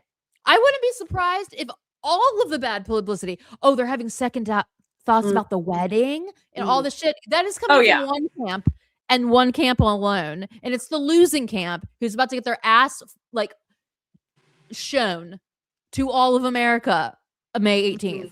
Okay, I'm just keep talking. I have to. My cat's just did something. I have to go. That's literally what I that's my full thoughts. Okay, but keep talking because I have to go check on the cats. Talk about the Grammys or something. Or go through comments. I'll be back. I'm gonna go through comments. Okay. So thank you guys for all staying here for that rant. Sorry that I just had to go on it, but it's that day. It's Monday, and this is how I feel. So anyway, Eva says, is the cocaine thing, is it a jab at actually romantic as a comeback? I think so. I think metaphorical cocaine is like pretty hilarious. And I think it's a very interesting I think it's actually kind of funny. I think it's a funny way of talking about boring Barbie when the coke's got you brave. I mean, but it could just be me. I don't know. Hi. Hello, Faith. Okay, definitely under false pretense. She tricked her in story. Sorry, I never liked her hanging all over her in the box or naming her godmother. Exactly. It's weird. The whole thing is like extortion. And now we see why, right? Now we see why. Do you think those texts were sent while Taylor was on her way to Blake's house and when she was leaving her house, she had no idea Justin was going to be? Yes, I do. Because it says it in the text messages. It says, Taylor's like, I'm on my way now. And then Blake throws in those, by the way, Justin's here and I'm going to try to keep him around. So I'm going to send you the revised part of the script. You can read it or not in the car. And can you just tell Justin you like mine better? And she said, I'll do anything for you, because she's a good friend and she thought that she was being harassed. Although I still am like, I would be asking, why is Justin in your house? I'm just curious. Like, why is Justin in your house? Hi, Tiffany. Hello. Okay. I think both Blake and Justin are in the wrong. I think Justin isn't innocent I think Justin isn't innocent. Otherwise, he would have done the shady shit he's done during the lawsuit. I think that there comes a point, like, you have to play fire with fire. Like, I think that he was completely blindsided by a lot of the shit that Blake Lively did, because the conversations that he was having with Blake Lively at the same time that she was talking all this shit about him. I mean, literally the timelines are like 6:01. Justin's the worst person I've ever met in my entire life. He's doing all this stuff. 602 to everyone else, or to Justin, you're the best. Thanks for being my friend, blah, blah, blah. I think he was completely blindsided. I think this was a power play that he was completely had no idea what was about to happen personally. And like, I think it caught him so off guard that the PR machines that he had to combat, he was like in defense, like, I didn't do that. I'm not doing this. And a lot of the defense mode, a lot of the things that look like they're from Justin's camp are this weird other thing that would it, like, when you think about it logically, like, wait a minute, why would Justin put that out? That would be of no benefit to him if that was truly the case. He's truly the underdog he has the least amount of power in this entire game. He has the least amount of power. You think Ryan Reynolds, Blake Lively, and let's just put in quotes Taylor Swift are the opposition? Like, Justin Baldoni has no power in this. I mean, like, quite literally zero. What time is, guys? I hope you've caught up, Faith, because we have Fatia. I'm sorry, I keep saying and don't Fatia. forget that, like, this posts, this does the whole entire episode will post in entirety on YouTube, so you can just go and watch what you missed. And don't forget to, like, subscribe. We're like stagnant with our subscribers right now, and I know. So everyone's checking those numbers. So I just want to, like, get the numbers up. It helps us so much. And, like, there's different thresholds you reach, and you get different, like, things for it. So we want to be able to do more. We want to reach the thresholds. So so subscribe. Tell all your other Swifties, people who like discussions, also, and not more cerebral Swifties. Let's keep going. I don't think they expected him to fight back as hard as he did. I agree with that. I agree, but I don't think that they expected the judge to unseal the documents. They were betting that they were not going to unseal the documents. We haven't even gotten to the part. I haven't even gotten to the part, and we'll do it the next episode because it's way too long, about the fake shell company that Blake and Ryan Reynolds set up to extort information from witnesses. I haven't even gotten to this part. It's literally crazy. Van Sant Holdings is the name of the company, and they used a insane way of getting access to a phone and all of the information inside of a phone under a completely deranged usage of the law. I mean, and it should shock you.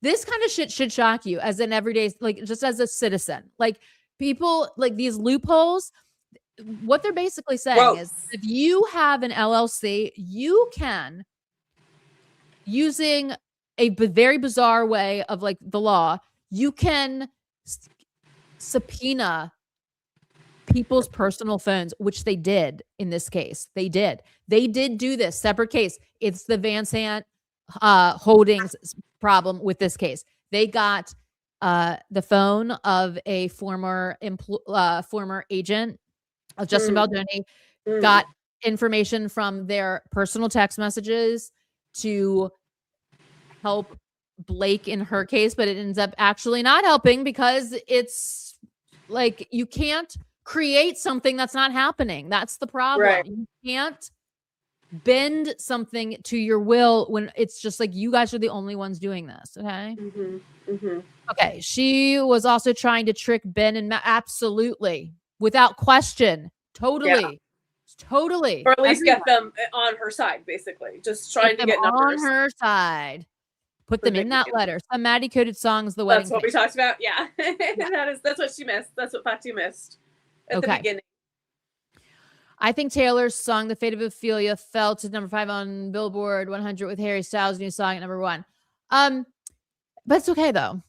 It is okay. Like, a song cannot be number 1 forever. Like, it's fine. It's fine. I really like it. It's a good song. I like Harry Styles. Like, it's absolutely. And she had a hell of a run. And let me tell you, next year's Grammys are going to be wild. Oh my God, I can't wait. Like, these Grammys were, okay.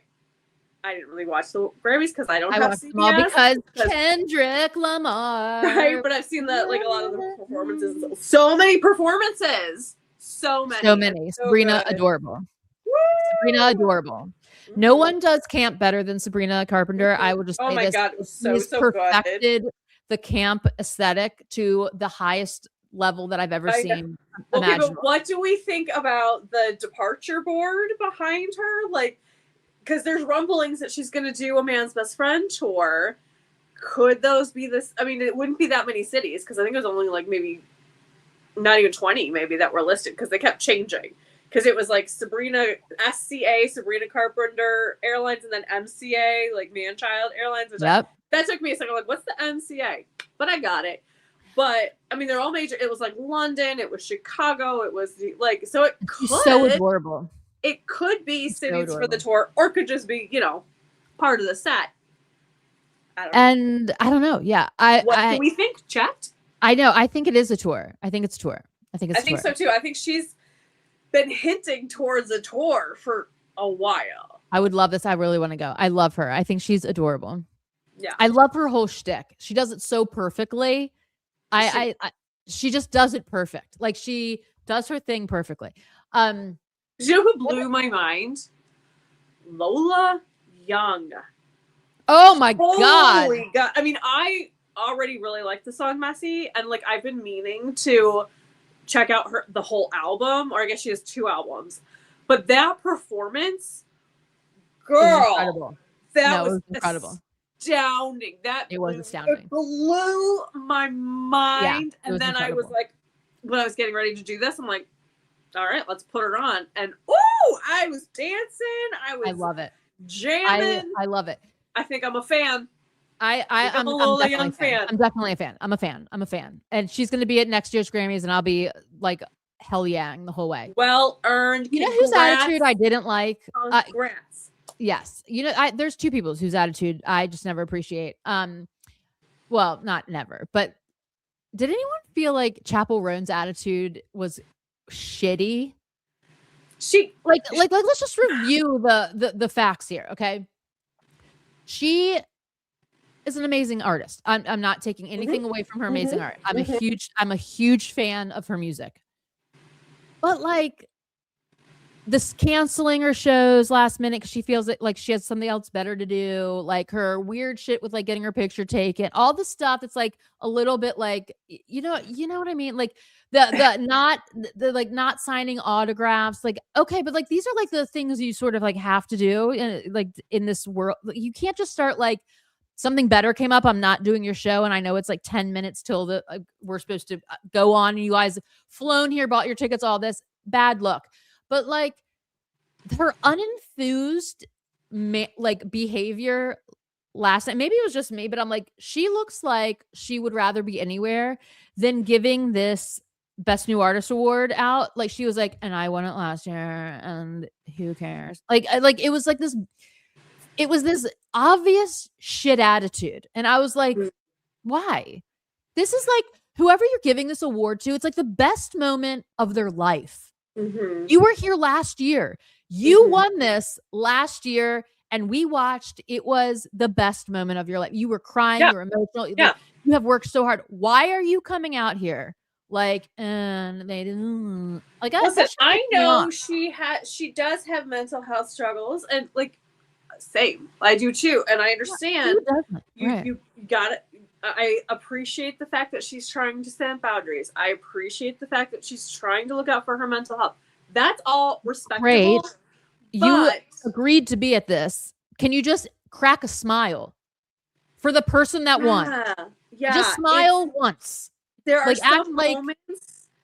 Well, also, like, okay, so I saw a picture of like her red carpet look, which she was like topless. Yeah. And here's the thing. That's fine. I would be terrified to wear that outfit because if somebody pulls on the dress, like, ouch. Okay. So, but no judgments for what she was wearing. Notoriously clumsy. So it would be same. It would be a disaster. I mean, no judgments of whatever she decides to show or whatever, but it's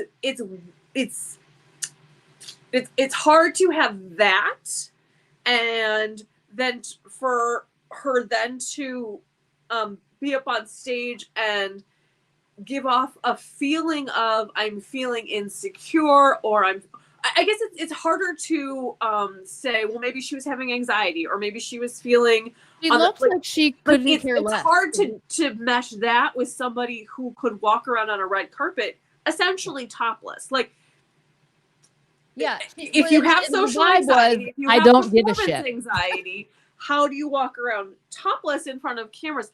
I can't marry the two, and maybe that's on me. Maybe I'm missing something. Maybe there's a way that she is okay with. I don't know. I don't know what it. There's a disconnect that is hard to understand. And if that's the way that she wants, I mean, that's fine. She can do whatever she wants to do. Again, she's an incredible talent. And at the end of the day, we should only be judging people on their talent. But that's not reality. And I think that one thing that Taylor has taught to anybody who wants to take the lesson is how to treat the fans. Yeah. And I feel like that's a lesson that but like some other people are not taking as a lesson. And maybe they could, maybe they should, maybe they don't want to. Maybe they don't want to be as big as Taylor Swift, and that's okay. Not everybody wants to, and nobody has to be. But I think it's like a common courtesy if you were presenting somebody an award for Best New Artist, that you look like not in your looks. I'm saying in your essence, in your personality, in your facial language, in body language. Make it look like this is a great achievement for them and like a moment of true accomplishment, because it totally is, and they should like just be excited. She's like, nah, I don't know. Like, well, I mean, you contrast it with Cher. Obviously, Cher has enormous decades of experience on Chappelle. Okay, Cher was hilarious last night. Let me listen. She was uncomfortable. She was uncomfortable, but she was cute about it. Like she was cute about it. She was cute about it. She also won the Lifetime Achievement Award, and she was like, she kind of forgot that she was supposed to like give announce the next award. She said, I just want to get off stage, which is fair. Fine. Like performing a song is not the same as speaking in front of it. It's not. It's just not. And she did think that Luther Vandross won the award, which was absolutely hilarious. Like that was the funniest moment last night. I'm like, oh, Cher, you kooky lady. It's not Luther Vandross. He's not even alive. I know. Bless her. I mean, bless. I forgot. She's almost 80. Not to be an ageist, but she's literally almost 80. Unbelievable. So unbelievable. But there's a way to, I think there's a way to deal with these types of situations that Chappelle has maybe not completely figured out yet. And maybe she will. I hope that she does, because she is so talented that I don't want. It just came off as like you just look like you don't give a flip about. Or at the very base, it looked like she couldn't like. Does she need glasses? Does she need contacts? Like, because she was kind of like, she does squint a lot, and so babes, just get contacts, and then like maybe you can be a little bit more present. Or, like, I don't know. There's something missing. Something's going on. Yeah, it's frustrating because frustrating. I want her to succeed. I want her to do well. Absolutely. I don't want. She's a mega talent. Like, I mean, the Subway is an incredible song. Absolutely, it blows my mind every time I listen. She's an incredible songwriter. She has an incredible voice. She's beautiful. Like, she is a huge, she's an advocate. She's a very important person in the scene. Don't mess it up, because we need you, is what I'm trying to say. We need you. Yeah. So like, can you just look excited to give this award, please? Yeah. Please. Mm-hmm. Can we talk about Justin Bieber's performance for a minute? Can we talk about Justin Bieber's performance? Because so here's my problem with it, and this is just, again, from the sofa, being a person that is highly involved in rock bands' lives and things like that. When the stage setup is you wearing a guitar and not playing it, and the only thing that we're hearing is a guitar riff on a loop, can you just even fake playing it? It would have done a little bit. Like, I don't. Why are you only wearing boxers? Like, I don't get it. Like, can nice somebody boxers, like grotty boxers? Can somebody explain it? Like, maybe I'm missing the hunched over. It was wild. Yeah, it was Here's extremely. the thing. I appreciate. I didn't get it. I don't know his music. I don't really know his. But hi Sarah. Hi, I Sarah. appreciate if he is trying to pivot away from like pop star I know, I Justin get Bieber. it. Totally Great, understand. do We did that long I time want to ago. see what you do, but this ain't it. This is disinterested. This is I don't even want to be here. This is I'm pretend. It felt mocking, but it was also very vulnerable because he came out in just underwear. Like I couldn't tell what was going on. Like I'm either missing the whole entire message, or it was like a spoof on the whole thing. I don't really even know. But like him not playing the guitar riff while he was wearing the guitar irritated me on levels well, he that was pretending. He came out. My neurodivergent like, oh, brain Justin, cannot handle. I can't handle play the guitar, and then he like stopped. Just fake it. Like just come on. It's like I can't. I'm not really. I'm just pretending to push button. I don't even know. I don't even legitimately know what he was doing. Besides, I know he was singing. I don't get it. I don't get it. Like pressing buttons, or was he just pretending? I felt like the vibe was that he was. I don't know, but it's a guitar loop. Like even it's like, oh my god, why did you? The guitar around your neck was unnecessary if you're not ever even going to attempt to pretend to us that you're playing it. I would have been much like just pretend. It's not hard to just do even just do this. No one would know. No one would care. But now it's an obvious weird thing. Like maybe it's part of the message that I'm not getting. Yeah, it was purposeful. I mean, I felt like the vibe he was trying to give was like, this is just me in my basement at home, and I'm just, I'm whatever. And it's like, sir, you are Justin Bieber, and you are like, you're married to like, you oh my god, and then the guy in his basement. And again, it's and like the camera to her face, and she's like, yeah. And then like he like walked off and then came back, and again he's that's like, my man over. And like, is it vulnerable that he was in his boxers? I mean, I kind of think no, because I mean, essentially they were shorts, really. It didn't have like I didn't understand the messaging. Like I just the messaging, sure, but I mean, he's used to walking around without a shirt on. I don't know. Yeah, it was awkward to me. It was the guitar that was the big signal of like annoyance in my neurodivergent brain. Play the guitar or put it down. Play it or put it down. The whole thing annoyed me. I don't understand why I have to now figure out why you're not playing this. And again, I'm still thinking about it obviously right now. But it was distracting. It's like I'm not even listening totally to the song, distracting. I'm trying to figure out what the fuck you're doing, sir. Right.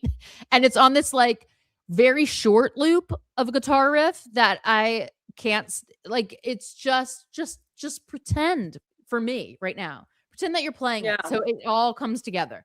I think the thing that bugged me the most was like the song's still playing, and I'm gonna like walk off the stage behind like and then I'm gonna walk back and like pretend to, I don't know, stop the music. Like, I think you put the guitar down or something. It's like something. I don't remember exactly. You needed to do that. You weren't even playing it. Just leave. Just walk off. Like, I mean, yeah, it's over. Certainly musicians have done that before to like make a statement or the performance or whatever. It's just, I didn't understand that. It didn't. You know, there's a lot of. Here's the thing. It didn't leave me in awe. It didn't leave me in awe and go, yes, I want more. And it didn't make you want to listen to the song again or the albums, or it didn't like. It wasn't me going, oh, maybe I should check. Like with Lola, I was like, yeah, let's listen. This adjusted. No, still not. I know. I'm always looking for like the. I want to be wowed and awed and like.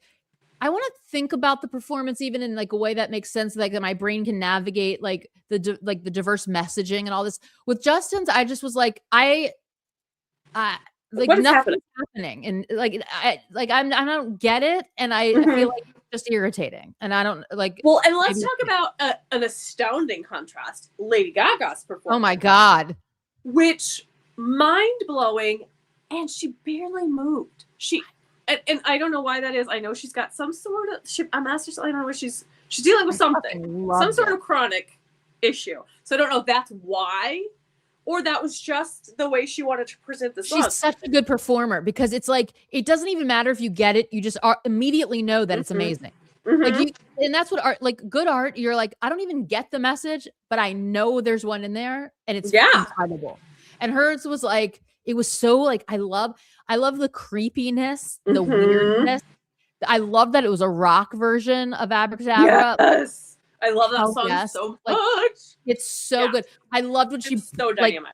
when she broke into the part from Phantom of the Opera. Like, that's like my favorite part of the whole thing. I like, yes, like I love it. I celebrate. I love, because it's like, it's art, and you know that it is. You're just like, this is. But again, she so was that wildly dynamic, and she like was playing at the keyboards, and then she stepped away like a foot, and then was on the ground, and then up again, and then was at the, like, she took up, I don't know, like 3 feet of space.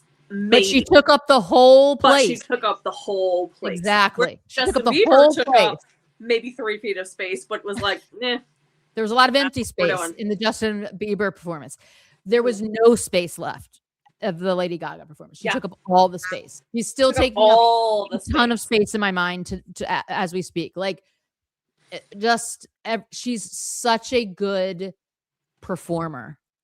Like, she just is. It's astounding. She's astounding. She is. She's incredible. Love her. Love her. If only I had logged in earlier, but I'm happy to be here right now. Happy that you're here now. Yay. We're so happy. We're Claps, so happy. claps. I know we talk about so many different subjects. I saw a lawyer talking about the case, and he said most of the causes will be dismissed in his opinion. They should be. They should be absolutely thrown out. And then, you know what should happen is Justin Baldoni's countersuit. He should be able to then resue her for damages, because he's the only one damaged, period. I have always felt that no one has clean hands with this whole situation. I think Blake was lying her ass off to everyone, including Taylor. I also think that CH and BL had feelings for Justin Baldoni. Oh, really? That's interesting, Kate. I love that. Interesting. That makes sense. I believe that makes sense. And this was some sort of rejection. There's something there's something that's not in the actual lawsuit that orchestrated this all, because it's not. Taylor said she is in mess. Exactly. Messy. She admits to being messy, and I love her messy. Right? But this is who wants a perfect person? That's boring. Yeah, it's totally boring, because they don't exist, and when they do, there's nothing to talk about. It's like, oh, doing everything right, like whatever.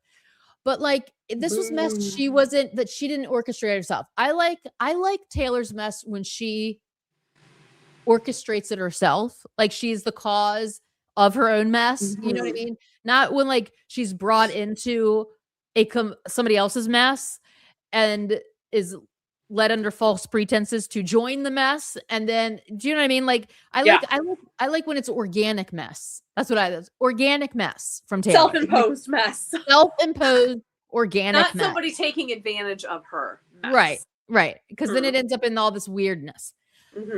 Think about the timing of all this. And Taylor times Travis relationship. They were at the tell each other everything stage. Absolutely. Yes. Thank God.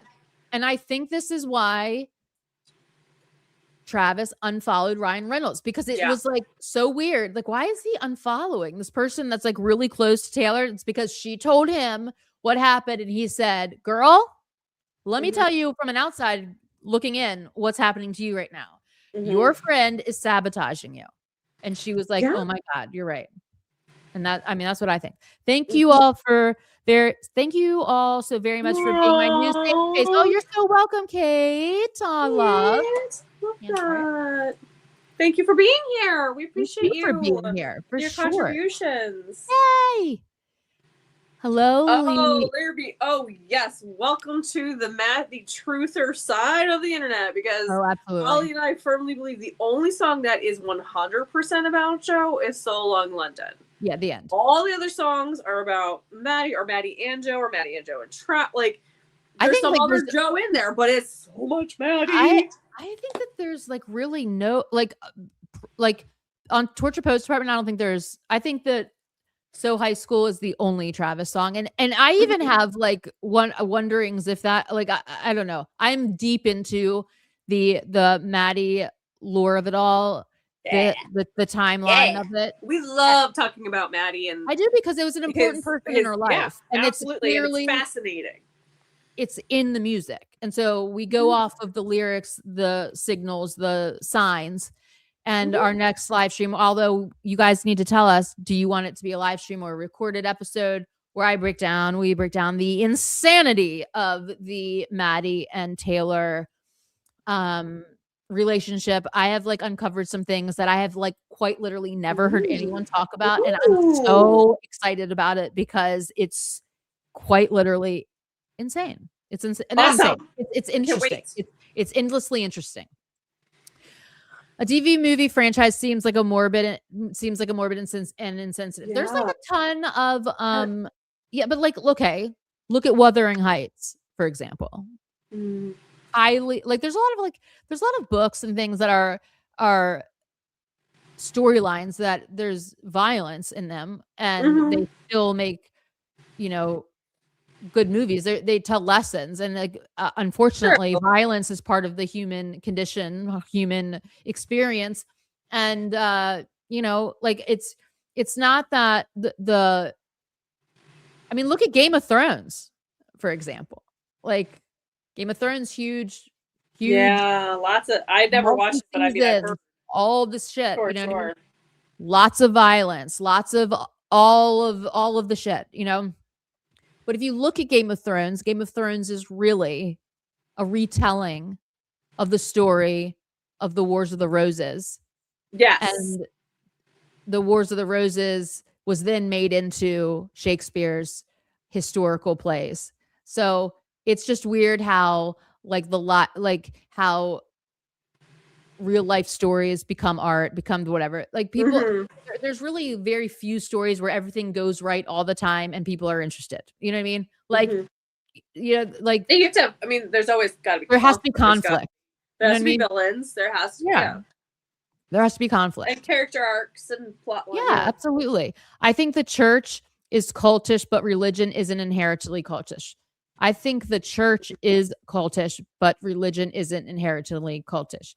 I think, and some churches more than like. I mean, we absolutely. That's a whole other conversation. Like, but yeah.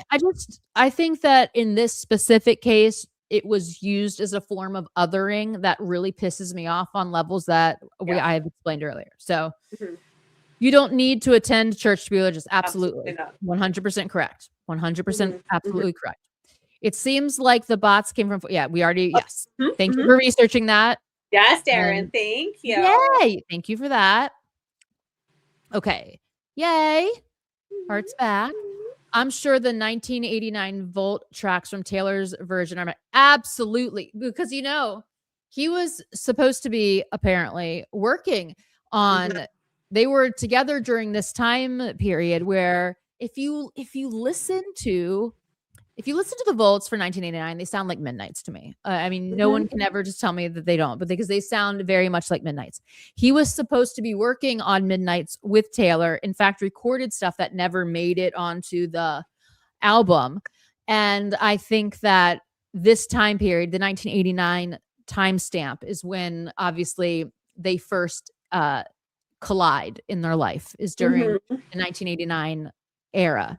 And so that would make 100% sense because she was never the same since. Well, and I've talked in the past, I have a theory that, you know, in lowercase inside the vault, that line is, we're not just talking about rap, folklore, evermore, lowercase. She's talking about the vault. I think she's basically saying there's at least one vault song for every album that has vaults that is about Maddie. Like, I think she played with the timeline a little bit, and like obviously, like not all Speak Now vaults necessarily have to be from that time period. So that's my theory. Because I think I Can See You is about Maddie. Absolutely, 100%. That's what I'm saying. That's what I'm saying. I think there's at least one vault song in all the 4 albums that have vaults that are about him, but probably more than one because she wrote prolifically about him. Absolutely. Wasn't one of Justin's complaints that Blake was trying to block him from using My Tears Ricochet in the movie? No. So what happened was, well, yes, if she didn't use if she didn't use her rewrite of the movie, then she could no longer use My Tears Ricochet in the trailer and in the movie. So it was, again, a form of blackmail. Yeah. She tried to take the song out. Wow, Blake is a villain. Yeah. Like it it was a power move because now that Taylor's gave me permission to use my Tears Ricochets in my version only. It wasn't because who wouldn't want to use a Taylor Swift song in that trailer? It wasn't like, hey guys, whatever version you decide to use, you can use my Tears Ricochet. It was, if you use Blake's version, you can use this song in the movie, and not only in the movie but in the trailer. Yeah, and that's huge. Yeah, I kind of think it was a little of both Blake and Justin. They just wanted to get each other back. You know, Taylor's obviously going to defend her from them, but get her back from what though? Like that's the thing. Like a conflict has to originate somewhere, and I think that Blake orchestrated the conflict to deflect from her own bad press about her own, her own PR campaign. My favorite reaction to The Life of a Showgirl is, oh, I know, I love her. Oh, I've not seen her. She's amazing. Yes, is she Irish? That's a very Irish name. I think she's Australian, if I'm correct. Is she Australian? Blonde hair Australian? I believe. If it's the same girl that I'm thinking of, she's amazing. I love her. You know what? Her reaction to if it's the same person that I'm thinking of, it has to be, right? Yeah, it has to be, because that name is not really.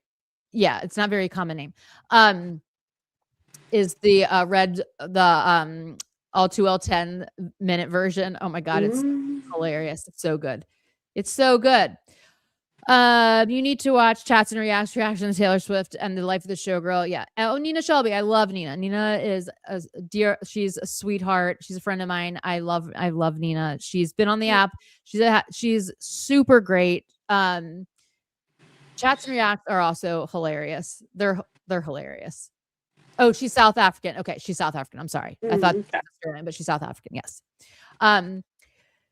$1 million donation to Feed America at Christmas. I know, like she can't. Yeah, that was just one of the donations that she made. One of the donations. The documentary where most of it is about exactly, and everyone else was on tour. I know exactly. People love it. I like that Taylor Swift actually showed her backup singers and dancers. The focus was more on them. Yes, absolutely. But people are gonna pick it apart. I watched all the reactions. I love watching reactions. My favorite type of reaction, I'll just tell you guys to watch, is people that start off like, I'm a Taylor Swift hater, and then they get like absolutely like mesmerized. It's my favorite. I think Taylor was being literal with the Coke's Got You Brave, Gabrielle. Yeah, absolutely. What said 360, glad, but yes, absolutely. I think that Taylor is being literal. But I think the shirt, metaphorical cocaine, is a way of saying like Taylor with the metaphors, and when the Coke's Got You Brave is it's like a metaphor in the song Actually Romantic, and she has in quotes metaphorical cocaine. It's just I think they're just bouncing it.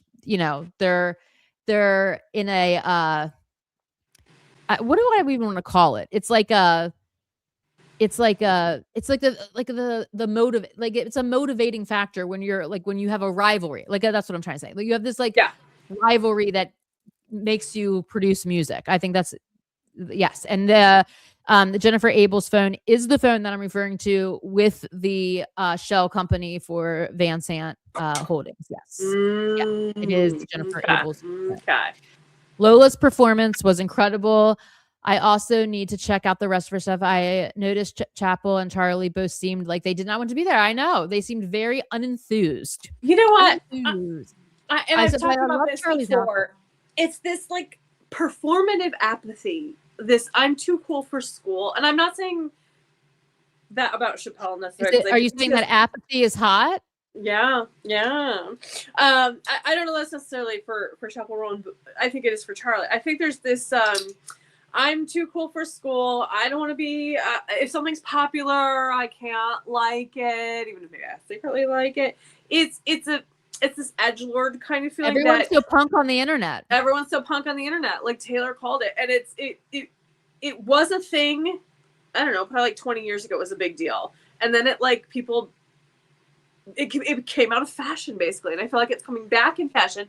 And I hate it so much. Like, I just want genuine. I think it's part of like the people brat who are thing, enjoying though, right? and exciting. Yeah. I mean, think probably it's part of the I brat don't know. aesthetic. It's like, or maybe it's the. I don't know.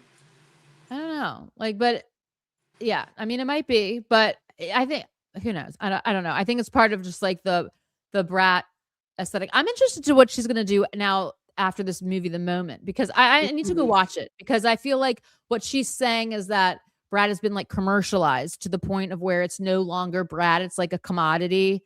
Yeah. There's a message that I'm interested to see how she's spinning it, even though it's a mockumentary. So it's like, no, I'm interested to watch it for sure. That is just as bad as Brandy's censoring last year. Oh my God, I know. Oh, yes. I think it's worse because that seemed to be, and we don't know, but it felt like it was not her choice. Right, correct. I don't think it was. That's a whole mess. We don't, the dynamics are very screwed up there.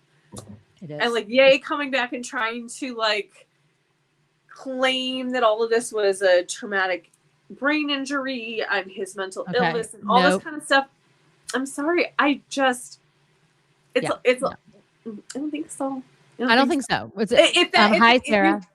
I mean, show us, prove it to us that with music with Kanye or whatever he calls himself nowadays needs to just go away. Agreed. Yes. How on point? Yes. I mean, it was a paid ad. That apology letter was a paid ad. I'm sorry. Oh, then please delete all of your songs that are like absolutely offensive and they are saying things about, you know, is all that merch still available? The merch and what I mean, like, again, it's astounding. I'm sorry. Like, he does this blatant stuff, and then Taylor does absolutely nothing. Sells a necklace, and people want a song. You know, it's totally insane.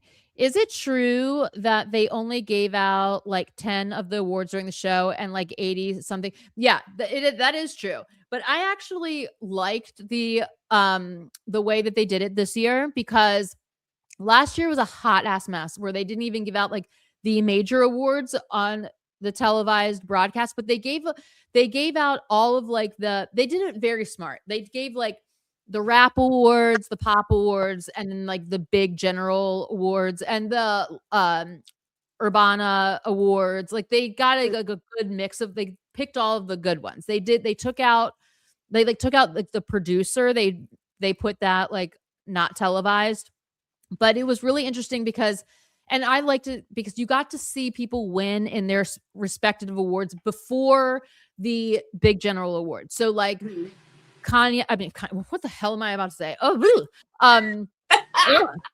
yeah. Kendrick won in the rap. Oh, like rap section. Bad Bunny won in the Urbana. And then Lady Gaga won in pop.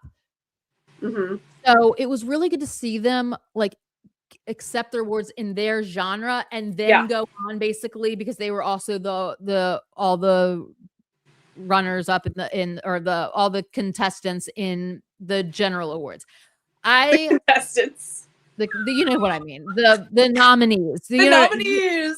I like contestants. I feel like they should take like whatever. Like whatever. The contestants are battling full best pop. Here's the thing. I really wanted, and everyone knows this, I really wanted Kendrick Lamar to win Album of the Year.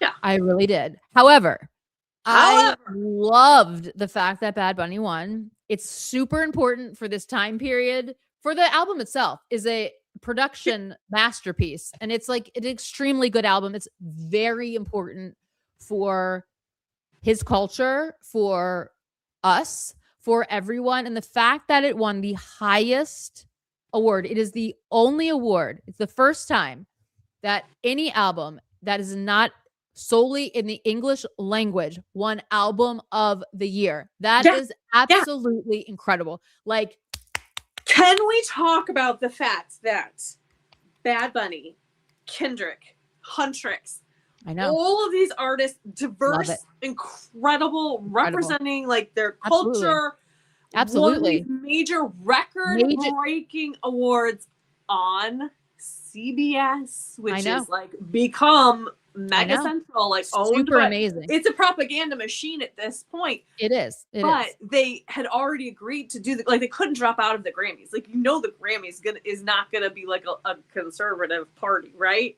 And so these diverse, amazing people came up, and people speaking out, fuck ice, ice out. Oh, I know. Wearing I loved it. Whistles, wearing pins, making these amazing speeches. It was incredible On CBS of all places. It was absolutely incredible. It was incredible.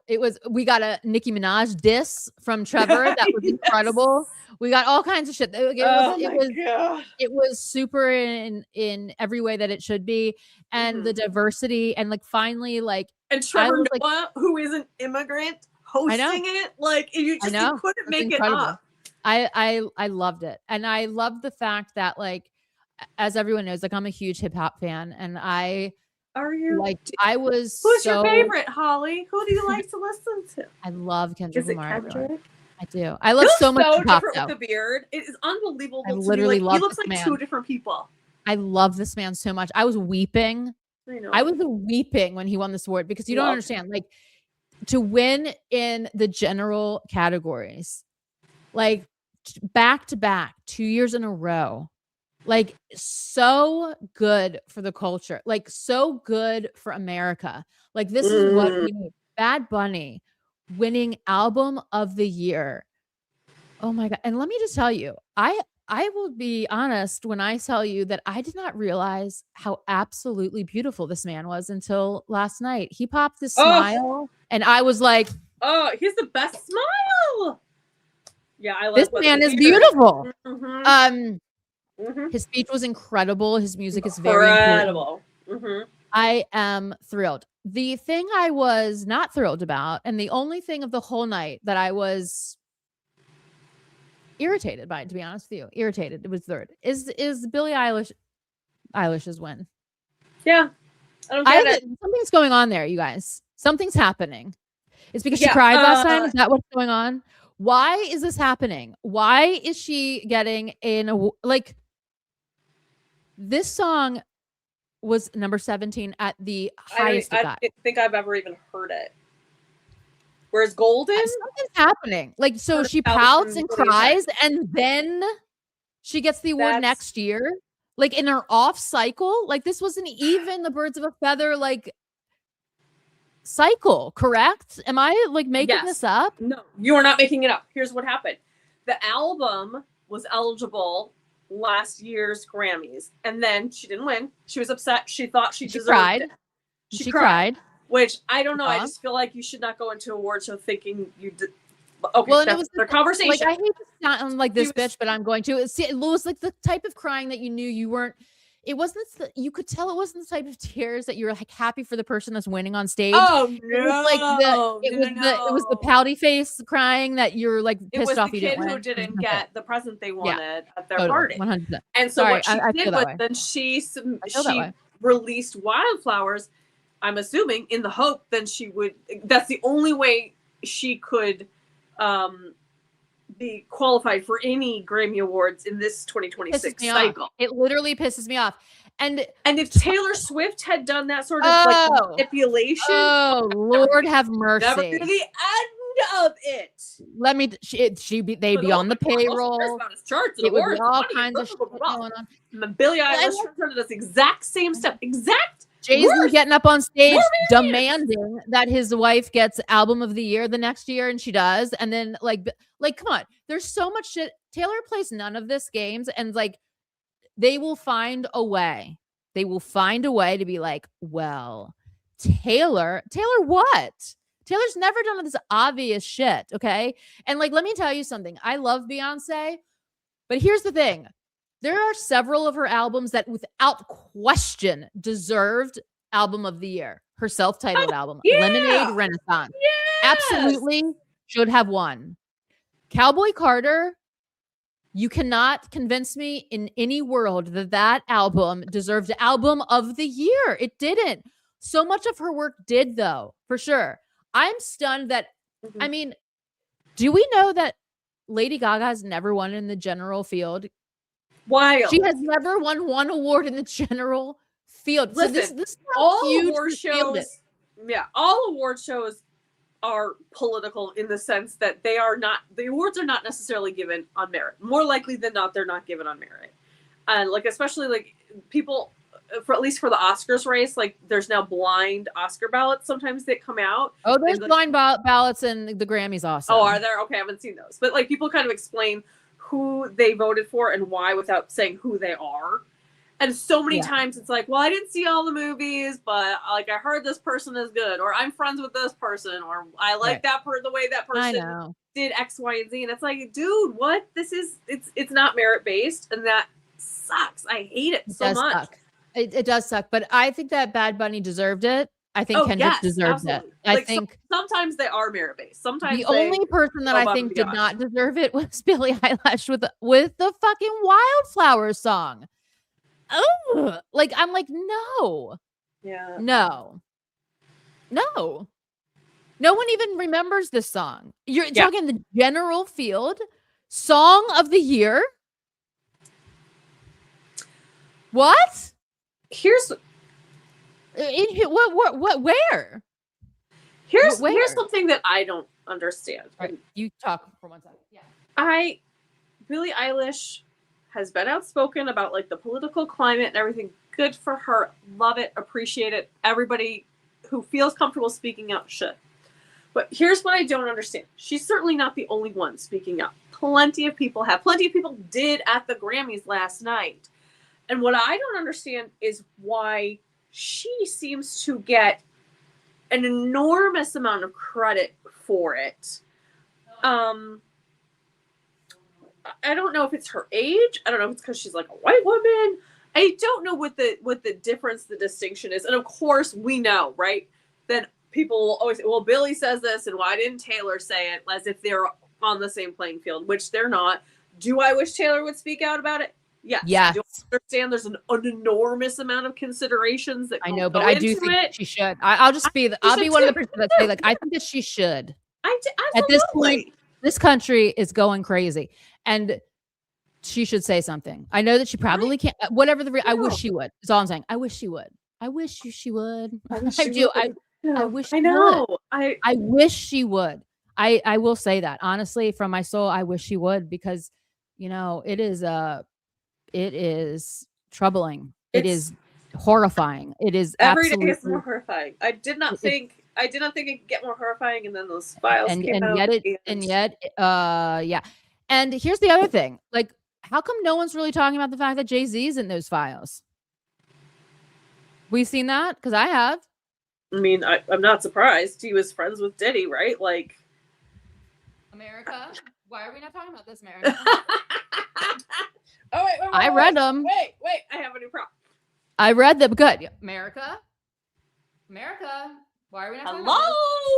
Hello. So people want to shit on billionaires, which I get, right? But like, he's a billionaire, and I don't see him getting any heat. I don't see him getting. You know who's not in the Epstein files is Kendrick Lamar. Who just beat his Jay-Z's record of I know. Kendrick Lamar. Is not in the Epstein files. Taylor Swift is not in the Epstein files. I know. Thank you very much. Not in the Epstein files. He is so. Unbothered, moisturized, and singing her lane. Totally unbothered, because not in the Epstein files. So I don't know. There's something about Billie Eilish that irritates me, and maybe it's some kind of bias. I don't know what it is, but it's like it's her singing. It's like her. It's like it's not my style. It's a whisper singing. I don't know. Yeah, but that's just all very often pitted against Taylor. I know, but the other too, maybe. But like all of her albums sound the same, and it's like you're supposed to be like winning the awards for like changing the trajectory of like culture and like defining eras and like making people like that. That's what the awards are based on. And I'm sorry, but like when everything, I don't know. Like I don't want to sound like that girl, but like I'm just like I just don't get it.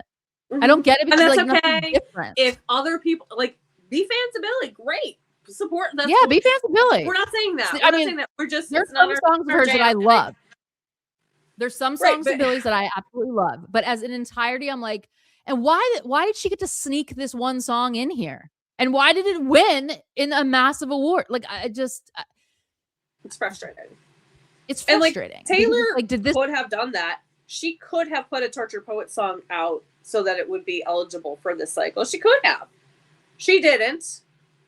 I'm just saying. I mean, it's anybody. Anybody who lost last year could have, right? I mean, I'm guessing that's the if I was Sabrina Carpenter, I would be putting out a crazy ass deluxe version to get into the next year's, because like that's, I mean, how are you telling me that the song Wildflowers had more cultural pull than Man-Child or any like than Golden? Than Golden. Every person, I mean, like, on the planet has heard Golden and knows like Golden. What is happening right now? I can't. I just literally can't. I can't. So I don't get it. Whatever. I think London Boy is really Maddie, but So Long London is Joe, if that makes sense. That does make sense. These are two songs that are like hyper ambiguous and super and super are like they're crafted with such expertise that like we don't know, do we? But I tend to agree with this, that So Long London is a goodbye.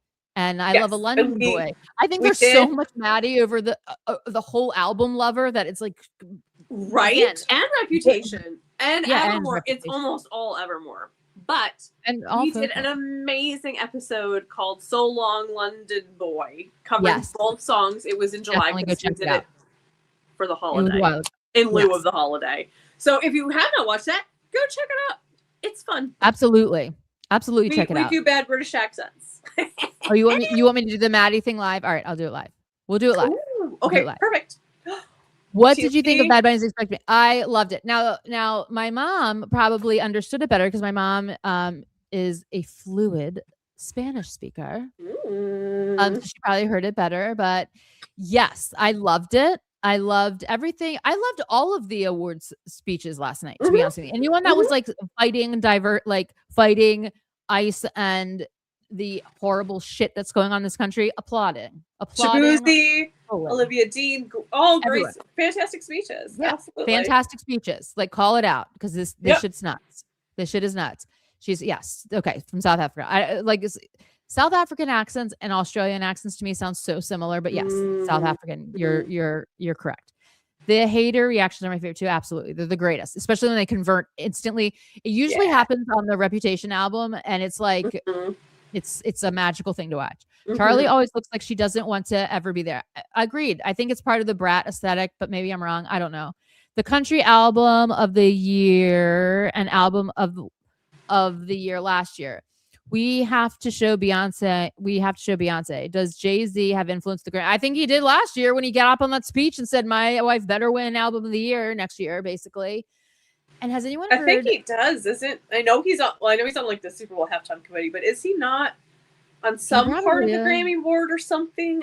He might not be anymore since this file thing.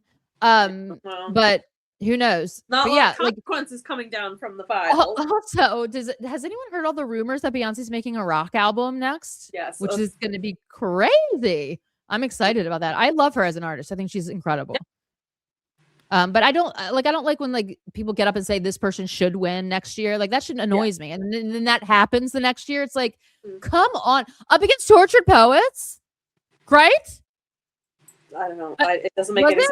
It doesn't make any sense to me. I can't remember, but I remember being like, "There's no way Cowboy Carter." I mean, come on. Did you? Happy Gilmore 2 Bad Bunny is so good in the movie. I have not seen that movie. It yet. I need to. I haven't, but I love Bad Bunny, and I love him when he's on SNL. Like, he's adorable. Yeah, he was really good. I love his speeches. So cute. Last night, it's everything that he says is 100% true, and we are, this country is for everyone. Period. This country is for everyone. So, absolutely.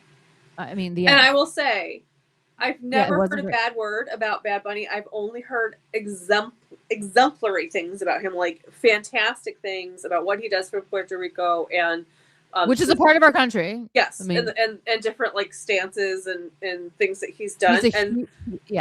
And I will say the same. Like, I have never heard a person who's met Taylor Swift say a bad thing about Taylor Swift. Correct. Same as Bad Bunny, and I mean, I think correct. So I love that.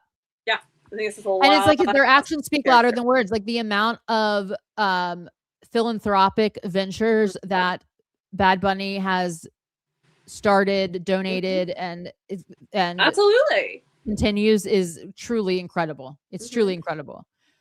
Beyonce didn't deserve to win last year. I don't agree. Like Cowboy Carter wasn't even a country album. Can we just all agree with this? Like just because you wear a cowboy hat does not make it a cowboy album, like a country album. I'm sorry. I can't. That was ridiculous. She has won 34 Grammys. Yes. So Jay-Z is worse than Diddy. I mean, apparently so. I mean, I don't know. Like that's a tight contest. I don't know. And it's a contest you don't want to be in. No, God, no. What is wrong? Travis had a role in Happy Gilmore as well, and you know who else did? Margaret Qualley, who we will be getting into again later. We will be visiting her weird trajectory. She loves golf. She loves Happy Gilmore. It's her favorite movie ever. Yeah, we'll be getting into that and why is she stalking all of Taylor's boyfriends in the movies? Very weird. Maddie is from Hendon in Northwest London. Yes, and they also there's so like Taylor also like moved to a house that was like very close to where Maddie because they were neighbors. Fortnite. They were neighbors. Yep. We need to remember Taylor Swift gave the award for Country Album of the Year. I know she did. She did do that graciously and excitingly, and yes. Torture Post Department was the best album last year for sure. Absolutely. People that say it was too dense are dense in my opinion.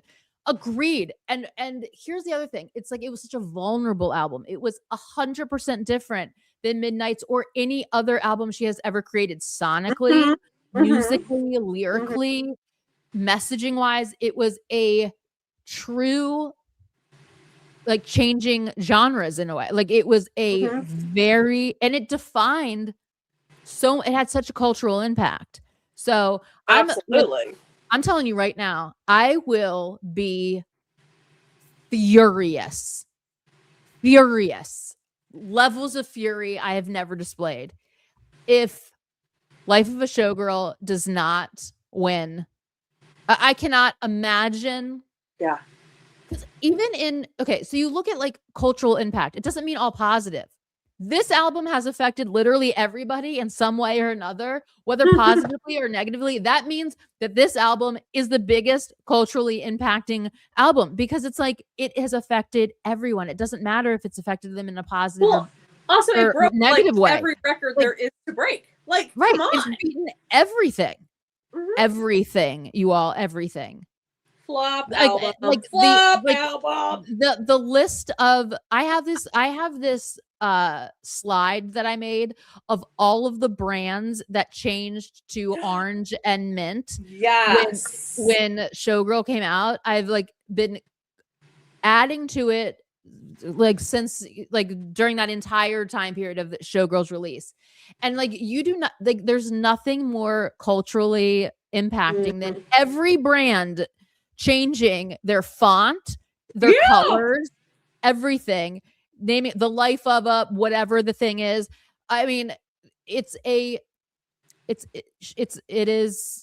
is that girl, and this album is the one, and this will be her 5th album of the year, and there's going to be lots of hesitation giving her the 5th one. I guarantee you there's going to be a lot of, but if she wins this, it's going to signify something insane. You know what I mean? But, she just got inducted to the Songwriters Hall of Fame. Yes, and she did. One of the songs is on this album. Right? Isn't Fate of Ophelia? No? She didn't put a Fate of Ophelia on there. We discussed this last week, and you thought it was Fate, but it's not. Let's see if I can remember all of them. It is The Last Great American Dynasty. It is You Belong With Me, Anti-Hero, Love Story, Blank Space, Love Story, and Love Story is definitely on there. Maybe it's Love Story and not You Belong With Me. It's Love Story. What am I? And All Too Well. It's all and All Too Well. I will be furious if she does not win everything next year. I mean, I don't care. Like, I am that girl. I'm a Swiftie first and foremost, and I don't care. She should win it because Tortured Poets didn't win it. Like, I honestly, in all realness, would have rather her not won for Midnights and won for Tortured Poets Department than her not win for Tortured Poets Department. Like, Tortured Poets Department is it's a masterpiece. It's truly a masterpiece. And I think Showgirls is a masterpiece as well. I think what else is a masterpiece that got snubbed? Reputation. Oh, I know. I know. I'll never get over it. I'll never get over that. I will never get over that. It's on my list of things I'll never be getting over, for sure. 100%. It might even be top of that. We'll never, ever be getting over it. Yeah. And rightfully so. Talk about genre shift. It didn't have anything to do with the merit of the album. It was, oh, we're tired of Taylor Swift. Oh, she's overexposed. So we can't give her an award. It had nothing to do with the album. I don't even remember who won that year. Who even knows? Oh my God. She was literally rapping on this album. I mean, like, legitimately. Yeah. Oh, I'll never get over it. But genre shift again, from Tortured Poets Department to Showgirls. You cannot get more opposite on the spectrum of humanity. I know. Emotional spectrum. There is no more opposite than from going from Tortured Poets to Life of a Showgirl. I'm sorry. Period. Fate of Ophelia broke every record. Opalite is literally my DNA right now. Like, I love this song with every cell in my body. I love this song. I love everything about it. It's literally perfect in every single way. And if this album does not win, I'll be in shambles, you all. I'll be in shambles. I'll be in shambles. What is this? I didn't even read it. Weird that people around the time of the anniversary of the release of Tortured Poets Department last year started realizing how good the album actually was. Yeah. I know.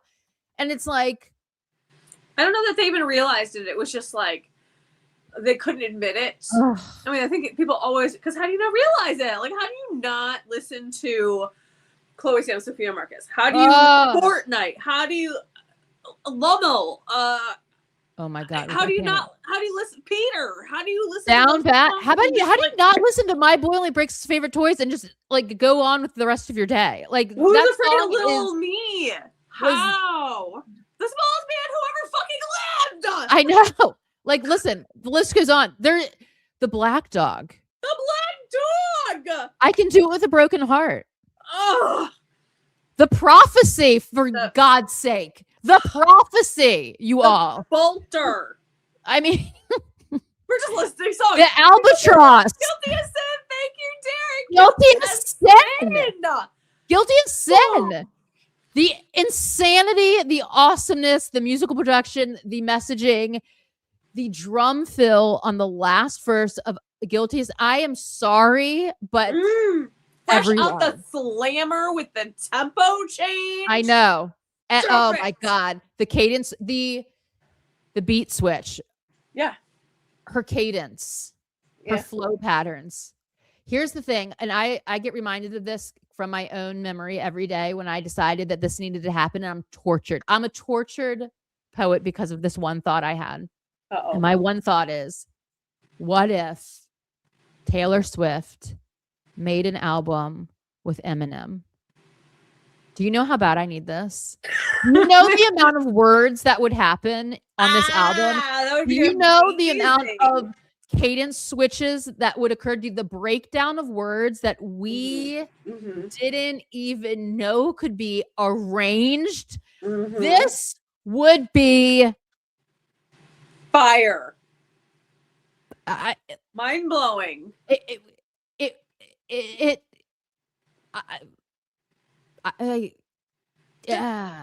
can't even. Yes, But Daddy, I Love Him. The masterpiece that is But Daddy, I Love Him. How is this album getting down crickets? Bad. Down bad. I know.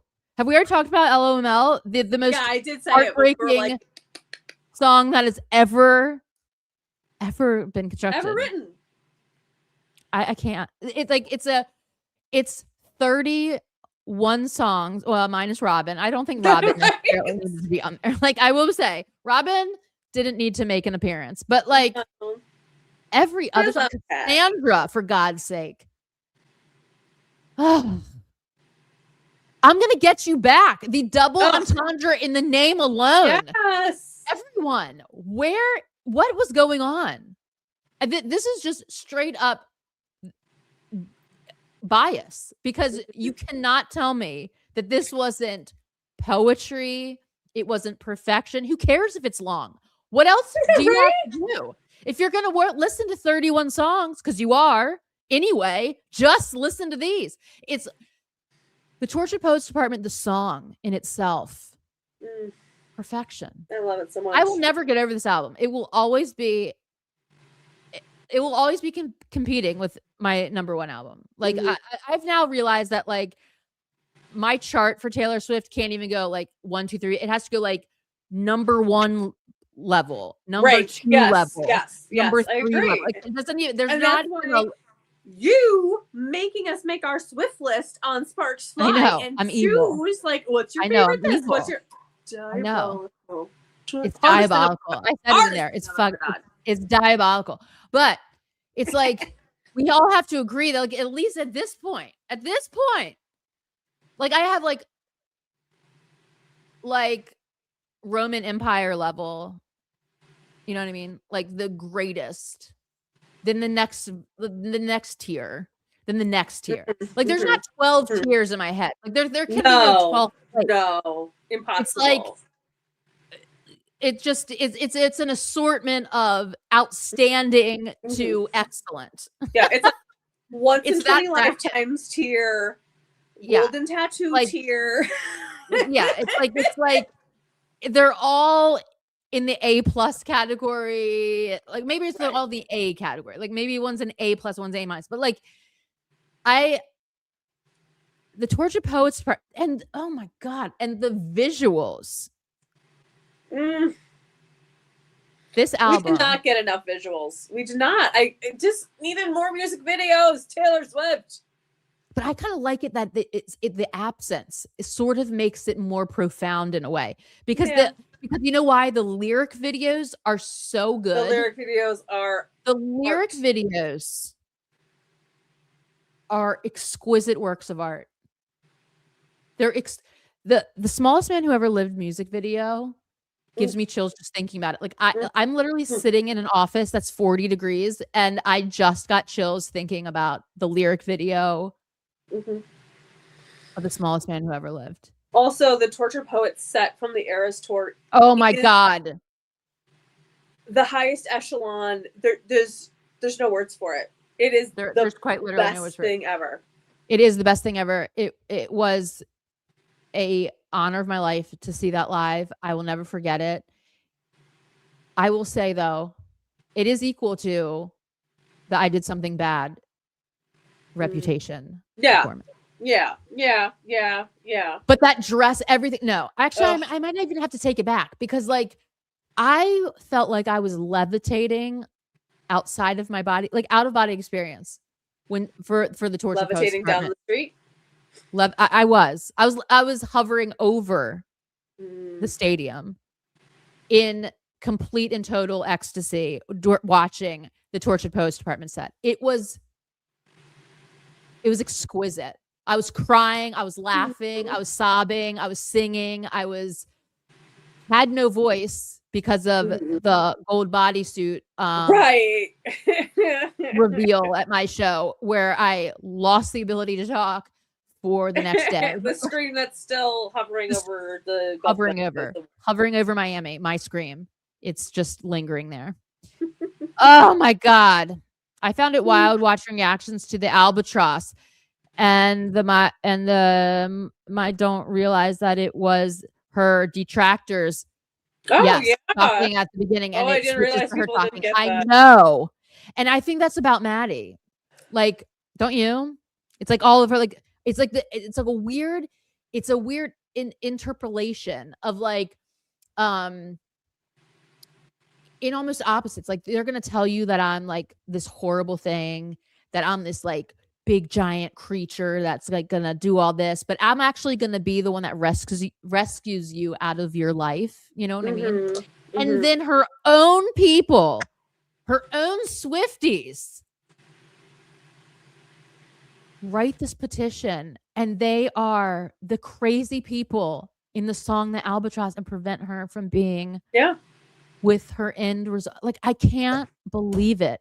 I'm so pissed to this day. Not that I don't like Travis and love them together. Let me just say this. But like, do you know how bad I wanted their story in retrospect to work out? Do you know the music that we could have had, you all? Do you know the music we could have had that petition just failed to exist, like it should have always never existed? Well, I mean, I don't think they have longevity anyway, but it doesn't matter. The collaborative, but we don't know. See, the thing is, we don't know. But I do know that some excellent music would have come out of it. And I can't. We missed out. We missed out. We missed out. This is why we can't have nice things. Their voices together on an album. Oh my God. Well, it exists somewhere. The Fortnite exists somewhere. It does. The Fortnite with Maddie exists somewhere. And I must have it. Yep. I like Lover more than most people, I think. Lover's a great album. Lover's a great album.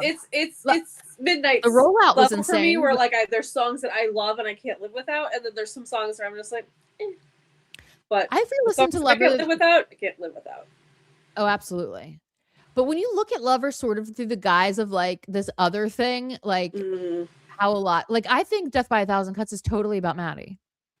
100%. Yeah. I like as everything is. Everything is about Maddie. It's so wild. It's like, what's Joe doing? And speaking of Joe, we'll never get over it. We'll never get over it. I'll never get over this. I'll never get over this. And the music that we do not have access to because of this giant fuck up with the Swiftie community. Like, I'll never get over it. You guys, like, it would have been glorious. And we don't get it. And we'll never get it. And I'm pissed. Yeah. Speaking of Joe, though, have you noticed how out and about he is all of a sudden? No. Like, look, all these pictures and shit. Like, having fun, smiling. I've never seen this man smile. Well, is his second movie coming out soon? His second Hamlet movie? Yeah, he's doing great, everyone. Out and about. Great. Dude, great, Joe. Yeah. I just can't, but like, where was this need for the public? Because he didn't have a project that he needed to promote. Because there was no one above him in the house, is what I think. Do you know what I'm saying? There wasn't anyone bigger than him. You know what I mean? Couldn't be. It's wild. Maddie Tier to John Tier. Like yes. Agreed. Maddie Tier to John. No. It should be Maddie Tier to Calvin Tier. No. I think Calvin Tier is like the it's like the shittiest tier because it's like it's Calvin.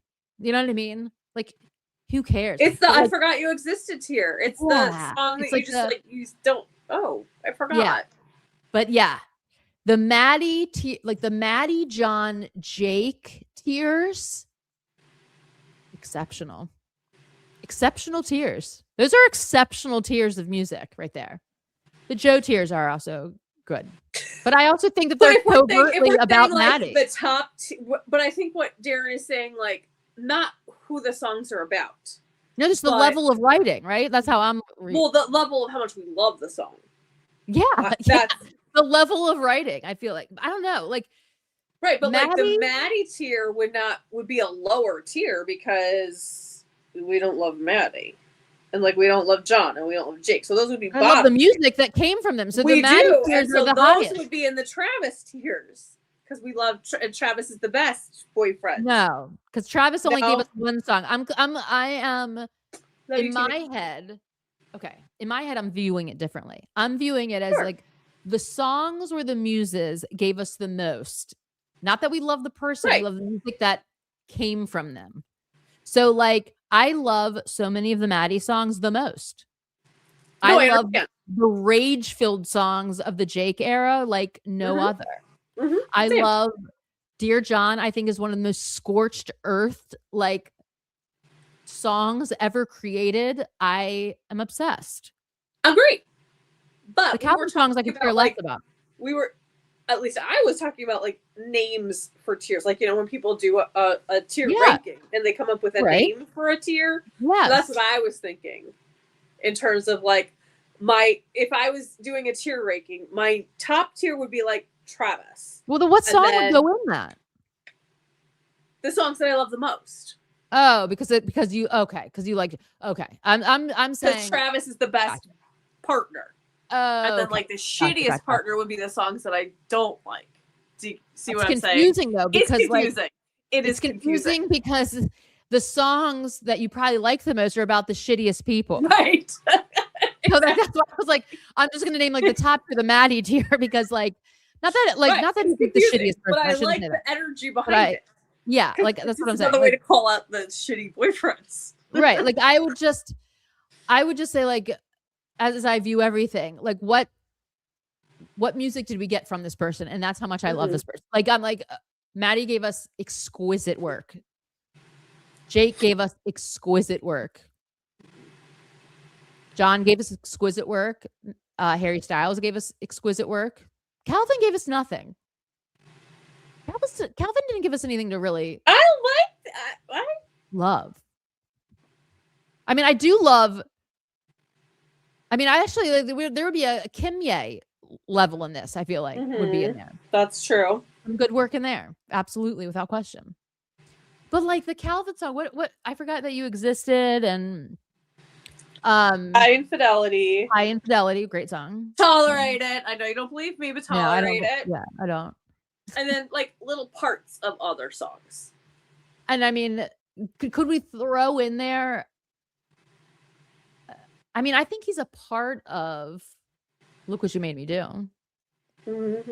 It's during that era. It's like, oh, by the way, he's a little part of Getaway Car. He's a little. He's. Oh yeah, Tom Hiddleston. He's in The Bolter. Called her a whore. Absolutely. That's the slur spoken. Called her a whore. Those are both Calvin, in my mind. It could also be a lot of people though. A lot of people have called her that. Unfortunately, a lot of people have called her that. Yes, but in that song it's like the break. It's like the breakup part. Yeah. You know? Yeah. It's Getaway Car. I always saw more as the It's the Calvin, Tom, Joe triangle. Yeah. So it's like equal. So they get equal parts of Getaway Car's amazingness. See, I don't think Joe has anything to do with Getaway Car. Oh, I do. Because she was with Joe after Tom. Like it's okay. But it's a metaphor though. I mean, it's a metaphor, yeah, but it's also Taylor Swift. Like, I think High Infidelity, the April 29th, she was with Maddie. I think she was with Maddie, but she was still with Calvin. Whoops. And then, but she was trying to get away from Calvin because Tolerated. She needed to leave him. She needed a reason.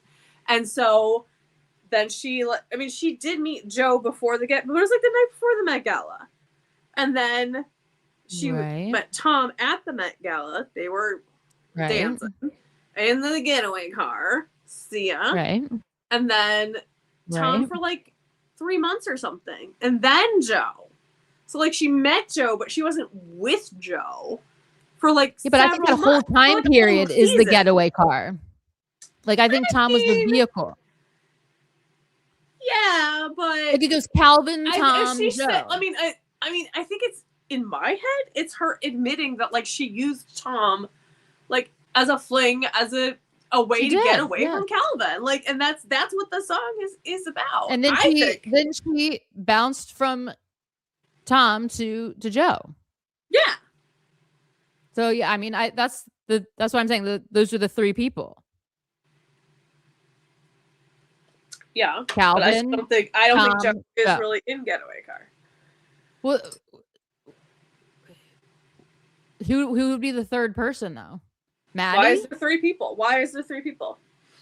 Because I just think it's that whole time period where it goes like the Calvin breakup to the Tom rebound from the Tom. I absolutely believe that she was with Maddie before she broke up with Calvin. So maybe he's the third person. If you need a third person, I don't know why you need a third person. Okay. Well, I'm just saying in the do you really want to know where I was April 29th? I understand. I understand that. She hadn't met Joe yet. She did meet Joe that the night before, April 20th, before the Met Gala. That gal was in. She met Joe at the party before the Met Gala. The Met Gala was in May. I know that it was in May, but April 29th is no. I'm sorry. I think that Met Gala was May 3rd, 2016. May 3rd, right. And so you were talking about April 29th, which is when she was at her friend's party where Joe was there. April, May. Joe was at that party.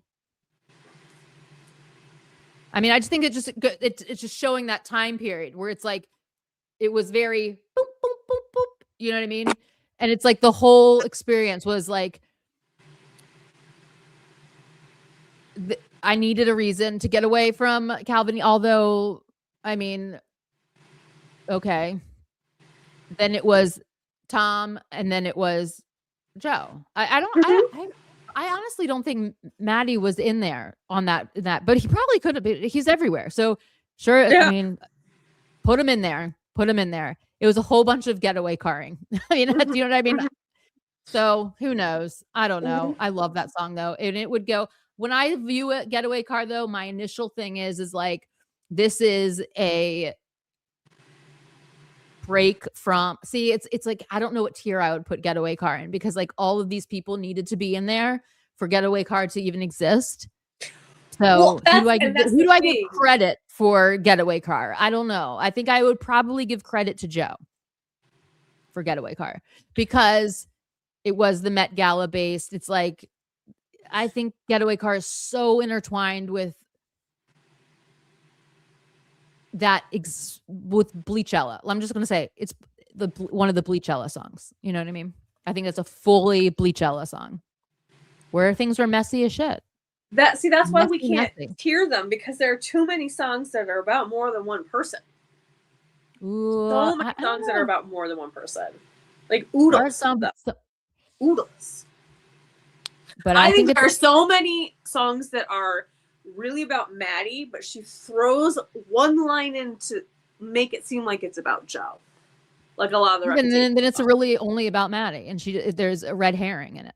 Okay, do you know what I mean? That's fair. I think, but like, there's a lot of songs you're like, we don't know who she's talking about, and that's the beauty of it. But there's some that you're like, holy shit! Now in retrospect, like the beauty of like the whole Maddie reveal was that it redefined so many songs instantaneously. I love it for us. I love it for us too. And like I remember sitting in like pure like when it was hitting me listening to Torture Poets the first time I'm like, oh my God, it was there all this whole time.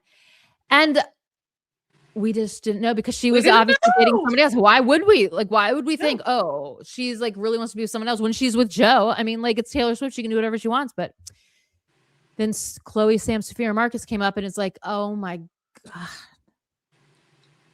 I get it. I fully understand now. And I'm so sad. We fucked it up. Swifties, we screwed it up. I didn't sign the petition. I thought it was ridiculous. I just like want that out there for the record. I think Maddie treats Taylor well until the breakup. I do too. Like, listen, there's a reason that these two were intertwined for a decade, and it wasn't because he was an asshole the whole time. No, I agree. I just what we don't know is all the conversation about marriage and put a ring on the wedding finger ring and the babies and all. Was that genuine? Did he really mean those things when he said it? And then, or was he love bombing her? Or we don't option know. 3. Oh, there's an option 3. Or option 3, because we were just talking about it earlier in this episode.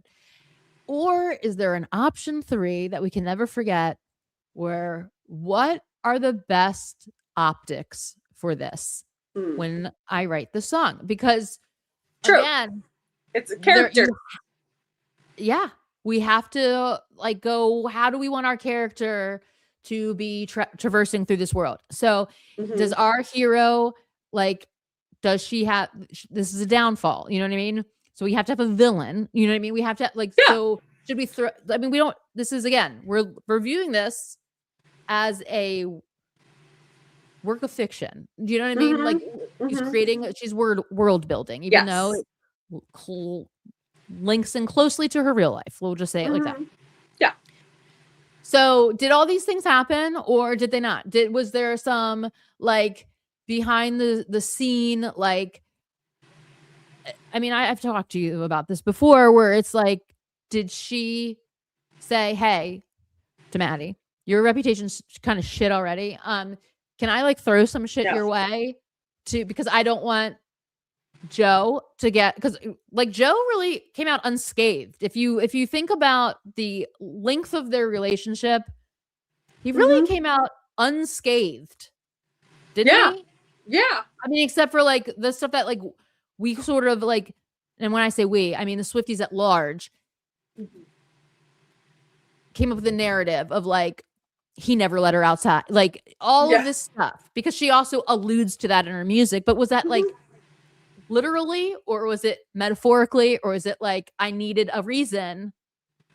Right? I mean, like I needed a reason, so let me just come up with this. You know what I mean? Like it's all on how like the story unfolds, which makes it so spectacularly fascinating, because it's like it's an epic saga. It's like an epic tale. It's like a crazy novel, like that, like the twists and the turns and the plot twists and the, oh my God, all of the things are so intricately woven together, but also we have no idea if it was like part of it. I mean, you can't ever escape the fact that her songs are used as tools of PR in a lot of ways.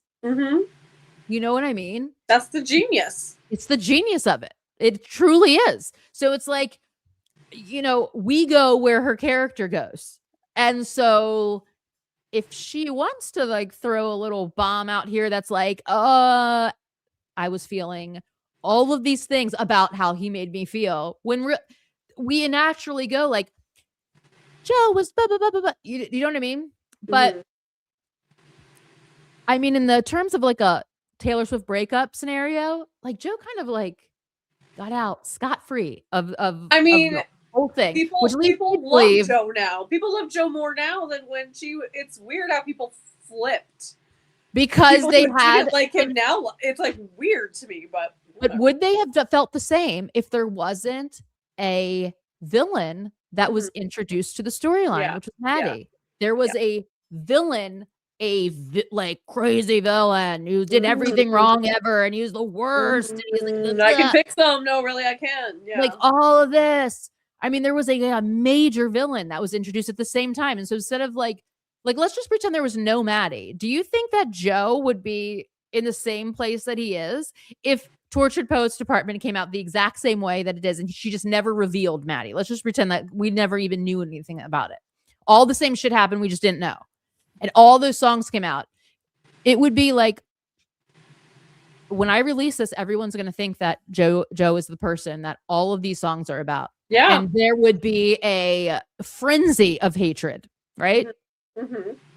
But she had another villain. She had a villain come in, and this guy was just like, Joe kind of just like took a back seat to the entire thing. Like it was like, well, he was like always second fiddle to like Matt. Like, I mean, it was wild. I mean, when you think about the intricacies of that switch, it's fascinating. I think about it way too much. I think about it more than I should. Because it is, if it was a movie, it'd be the best movie you've ever seen. It would be like a long series. It would be like a Lonesome Dove kind of like, I mean, like, do you know what I mean? A saga. And then we also had a superhero put in the mix. We had a super villain, Maddie. We had a superhero Travis, and then we had this guy in the middle who like was the main person of like years and years of a relationship just fade into nothing. I mean, it's truly an exquisite like work of I mean, seamless the orchestration. Taylor Swift cinematic universe. Yeah, like it was like holy shit! Like this happened in a blink of like instantaneously. We have like a superhero, super villain, of a crinkling eye. Yeah, yeah. Boom, boom, boom. I mean, come on. I've gotten very tired. I don't know if you can tell. I feel a little loopy. I'm tired too. I just did not get the hype of Maddie. Thank God for Travis. He is a real man. We just went over that, Casey, and yes, I agree. Yes. Do we even count Calvin? I do. No, I don't. I don't. I think he was a bad guy. I have a lot of theories. I just think he's Calvin, like, I mean, again, what is this man doing? Nothing. He's back. She boomeranged him back into his government name. Like, do we even hear this name? No, he's going by Adam again, right? Love you guys. We got to run. Bye, Teely. Okay. They probably left along. Partly getaway car. Yes. So, yay, guys. Tom was the getaway car bridging between Calvin and Joe. Yes. That's the three. I don't think Maddie was involved. Tom, Calvin, Joe. Right? I don't know. But God only knows. Yeah. God only knows. Fate of Ophelia was #1 for weeks. Elizabeth Taylor's great. Opalite, really good. She just needs to give us videos for the last 2. I know. I will do anything for an Opalite music video. Anything. I also want a Life of a Showgirl music video. I must have. I want a father figure music video. I want a father figure music video too. There's so many. I want an Elizabeth Taylor music video. Come on. Why did she need a reason? Listen to High Infidelity. I think High Infidelity tells you so much. Like, I just think he was very overbearing. I think he was borderline emotionally. I think that I needed a reason is for the media. Like I've always read that line. Like I need a reason that will go like that I need a reason like for my character to do this. Like I needed a plot twist. I need a plot point. Something needs to happen. I needed a reason. Because also it can also turn your mind in this way. Like I shouldn't be like entertaining another relationship when I'm in a relationship with somebody else. So I need to come up with a reason to validate myself. Like again, because she's always on is this right or is this wrong? Like I need a reason. Like because it's a situation where the reason is I just like I'm interested in somebody else, but it kind of looks bad since I'm already like dancing around with them and like all this whatever, and I already have feelings for this other person. So what can be the reason? Do you know what I mean? She never really says it either. She never says the reason. She just goes, getaway car. And then she changes the narrative to like this, like Bonnie and Clyde, like jet setting, you know, good versus bad, right? There were sirens, like the law coming after us, like criminals. Like she changes the narrative to go to make you realize that she's on the villain side of this of the story. It's so interesting. Like she it's just cinema. That's all I'm gonna say. It's cinema. It's cinema. We're doing the theater, she says. It's theater. Series. We're doing theater. Fate of Ophelia is one of the greatest songs ever written. Let's just say that. I thought it was 12 weeks. I think it is 12 weeks. I think it's 12. Maddie's dancing with her hands tied. Oh my God, I know, and possibly dress. Yes, definitely dress. Definitely dancing with her hands tied. And you know what? It's also delicate, without question. Delicate. Without question. For numerous reasons. Without question. I think it's also King of My Heart too. I agree. I think it's most of Reputation. It is easier to leave when you have someone to leave for. Exactly. That's true. But it's like I needed a reason to say. You know what I mean? Like I needed, how is this gonna look? If you doubt Dancing with Our Hands Tied, listen, I don't doubt it. I don't doubt it at all. No, I do Darren, we never doubt you. You guys, and you know what? In my Maddie breakdown, it's crazy that the beat of Downtown Lights is in the song. I'm gonna play it for you. It's in Guilty. I'm just telling you, That doesn't I'm surprise me. never gonna get over this. But the music that we missed out on,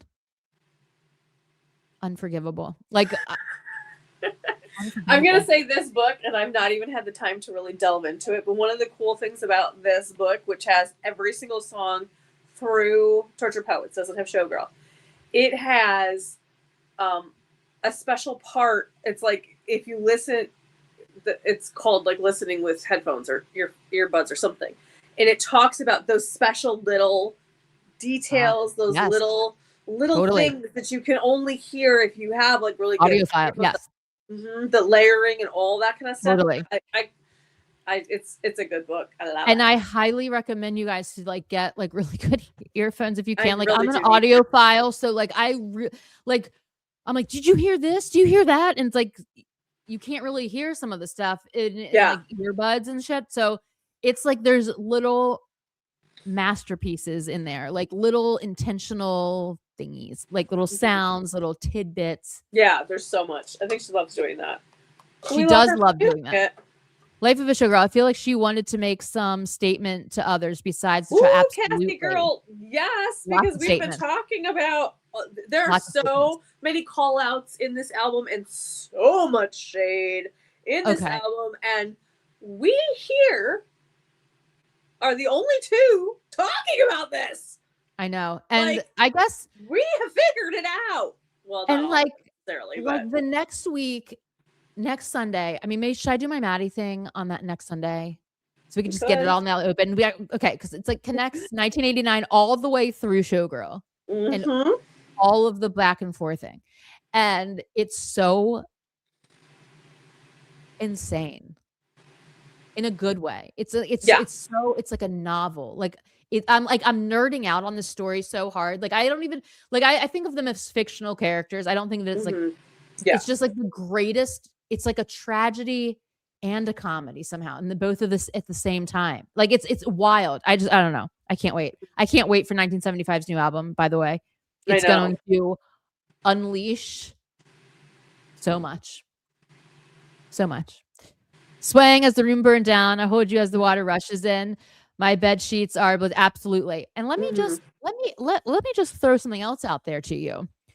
Add in Clean to the mix. Oh yeah. And storms and all of the things happening in her room, the floods, all of this. Maddie. Also, Maddie is the presumed only person that she's dated with a drug problem. Yeah. And here we have Clean about getting sober. It's just it's a lot of drug references. Fascinating. It's fascinating. It's fascinating. I want 12. I do too. I want all 12 of them. I want all 12 of them. I at least want better lyric videos. I'm still salty about the lyric videos not being up to snuff. If they're not up to snuff. I mean, especially when you look at the Tortured Poets lyric videos, like exactly. I mean, but also like even the 1989 lyric videos, like this. I know. Lyric all videos of them are gorgeous. And I know they are gorgeous. These ones were like phoned in. It makes me and we kaleidoscoping. See them on a big screen. I was so excited. I know it was wild. I know. I feel like the current Taylor would say, "I don't really like you." To who? To me. Who? To me? I feel like the current Taylor would say, "I don't really like Calvin, you." Maybe. So I don't know. Before we end up, I need to know who you're talking about. But I don't. I think that the current Taylor, if she was talking to as a reason to leave. Yeah, exactly. It really had to do a lot with where she was in her career. Like I needed a reason to not beat to beat the allegations of like I'm a serial dater. Like I need a concrete reason, but she never gives us one.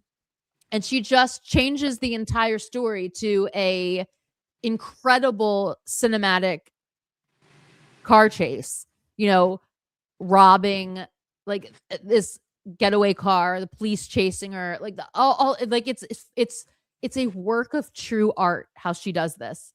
And we get it from her. We reference this song. This is when we really start realizing that she writes a song and blueprints it to hold up against her life, because you can take the sketch of Getaway Car and hold it up to the Bleachella era, and it's like, oh, Yeah. oh, okay.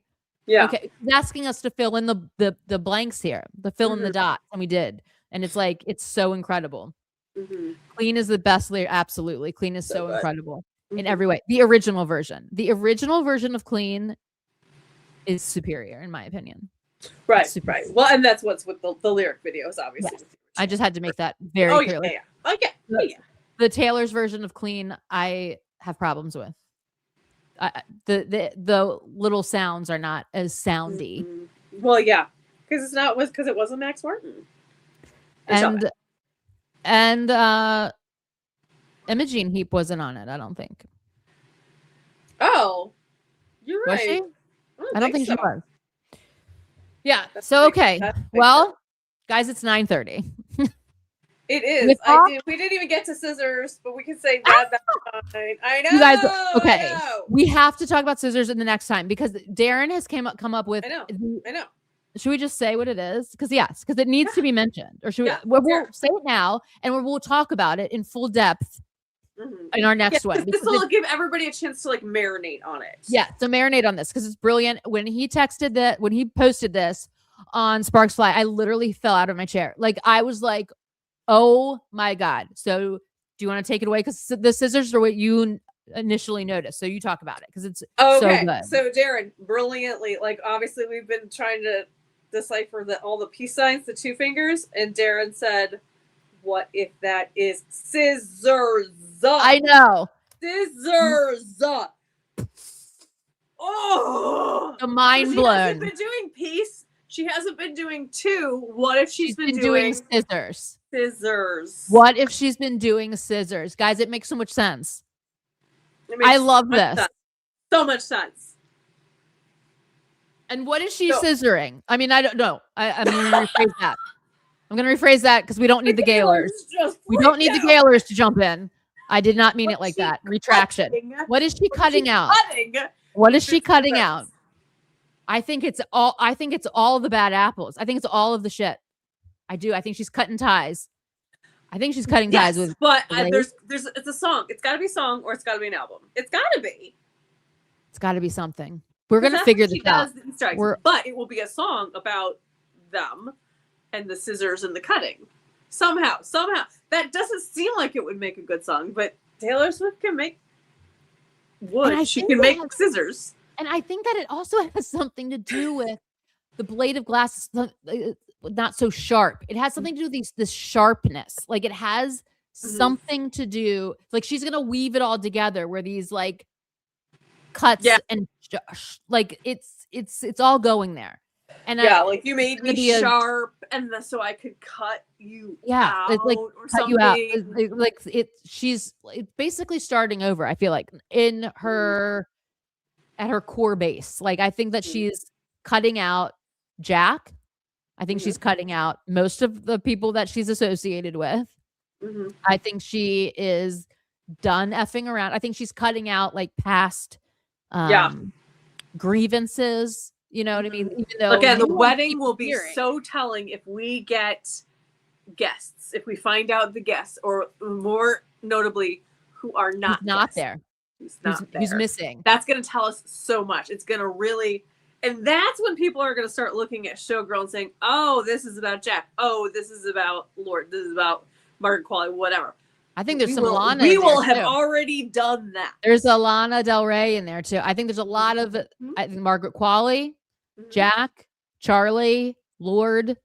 I hate to say it. I know I got so much shit for saying this, but I think Gracie Abrams is in there. I don't care what anyone says. I swear to you. I don't think so, but I'm open to the possibility.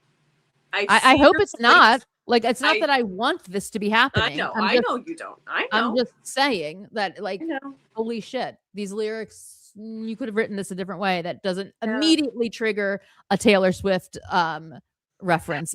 Every line.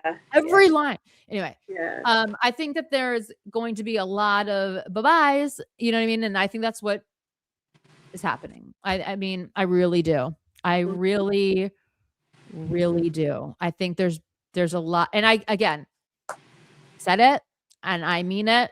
That my prediction is this is going to be the messiest year that we have had since Reputation, and I fully believe it. We are only in February. I know. We're only in February. By the way, happy Fortnite Day to I know, everyone who celebrates. First Monday in February. I thought it was February. And I posted. I've never heard anyone else say this was Fortnite Day the first. Putting it on the calendar. And then everybody was saying it online. I was like, oh my God, we all came up with this at the same time. I love it. I love Swiftie. Collective Swiftying. Yes. I heard you say it first, so I will just give you credit. You're the first person I heard say it. So thank you. You are so welcome. Okay. Well, can we end on my white bolt? First of all, our final scissor count, not including these scissors, not including the podcast, but 8. Weird number. I don't know what that means. Really thought it was going to be 13 or 12. It's not. It's 8. I don't know. Let's figure it out. And I have thought about, since Darren brought up TS, I think it's going to be called just plain T. Oh, nice. Plain T. Love that. It works on many levels. The T, Taylor, Travis, like that's what I think. So just on the record, and that's what I think all these upside down T's are all about. What if it's called Apple? I don't think it will be. No, I don't either. I think. But also, has there ever been another album that is only one letter? Only one? I feel like she would maybe be the first one to do that. I feel like it would be striking. It would be. And what would that do in the search? Every time you put a T in? Every time you put a T in? Yeah. And how many things start with the? And T would come every time you put a T in, Taylor Swift comes up anyway. I mean. She's already got that unlocked. Yes, but that specific album would come up with T. I'm wondering what. I think it's going to be called 13. I mean, that's what I thought up till this point. With all the T's, I was like, what do the T's mean? The T earrings, the T jewelry. Yes, we know it's Taylor and Travis. We know, but now we're getting Easter eggs for upside down T's. She did upside down T's. Well, she's done upside down T's for like 2 years, but I mean, she does pre-plan shit. So what? Wait, what do you mean 2 years? Where was? She wore her T necklace upside down at one of the games. But that. She did, but wasn't that a 12 when she wore it upside down? No, she's worn her T upside down. I hadn't thought of that. Interesting. And she's on the 12 upside down. Yeah, because it was like a TS, but when she flipped it upside down, it was a 12. And she's done her T upside down. But you're right. But y'all, what else could an upside down T be? Besides, like, why is it upside down? It sort of looks like the Era stage. Yeah, I thought about that too, but I thought about that, but then I was like, well, that's what a lot of stages are. So I don't know. What else it could be? Okay, like font wise, an upside down T could be an L this way and an L that way. Could be. Don't know what that would mean, but could be. I have no idea, but I'm just saying, like the shape could be. Is it a pair of scissors? It could be a pair of scissors. Could be a pair of scissors, everyone. It could be 2 alligator mouths. Yeah. It could be. I mean, I don't know. I do think that she's going to come out with something called the Summit, though. I'm not even joking. I know. If it's not called the Summit or Karma, I'll be pissed. I'll be pissed because it's like these are the 2 best things. Because that's so good theories on our part. Such a good thing. You need to subscribe. I mean, you have to. We would appreciate it if you liked and you subscribe.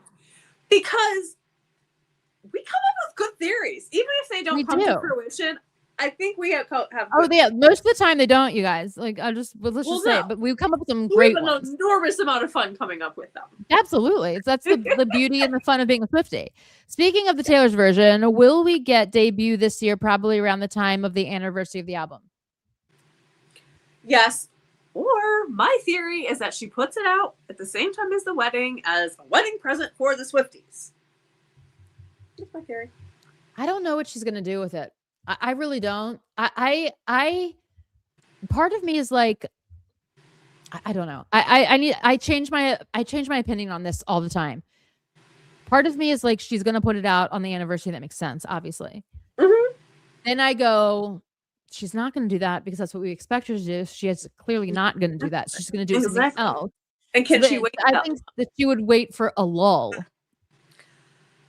Yeah, but I mean, I feel like if I was her, and I'm not. And hold on. I would want it out. I would want it, like, yes, I want to give Showgirl her space and her time, obviously.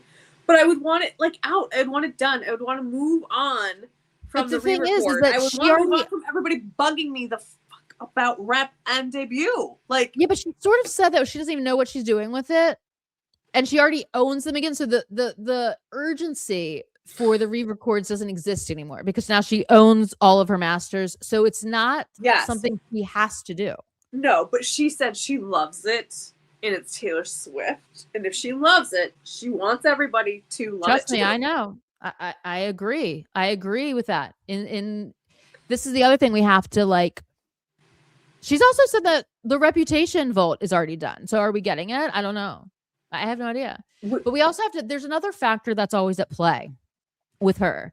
That is true. And I'm not making this up. This is just from studying this woman like ancient Egypt. Do you know what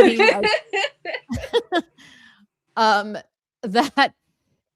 That it everything she does highly depends upon what the temperature is in the public. That's true. So like, even if she had these things planned and they were going to be great for us, just like I think the Maddie album would have been extremely great. Things change. The media, the general public perception changes. So now we have this whole big bullshit thing with the Blake Lively bullshit. Now we've got to put this into, we have to factor this in, mark it on our calendars, because unfortunately we are saddled with this shit until after trial. The trial is starting May 18th. So now we are forced to participate. This is going to be a topic of never-ending talk until after this trial concludes. So whatever she had planned is now, this is a huge, massive media thing. People are talking shit about her constantly, about her involvement. This will follow her into the trial. So there is zero chance that she is releasing an entire album when there is this much negative talk about her. She's not doing it. She's not doing it. So now we are suffering, and I say this like very lightly. We are suffering as the Swiftie community because now we have to deal with what Blake Lively orchestrated. Yeah.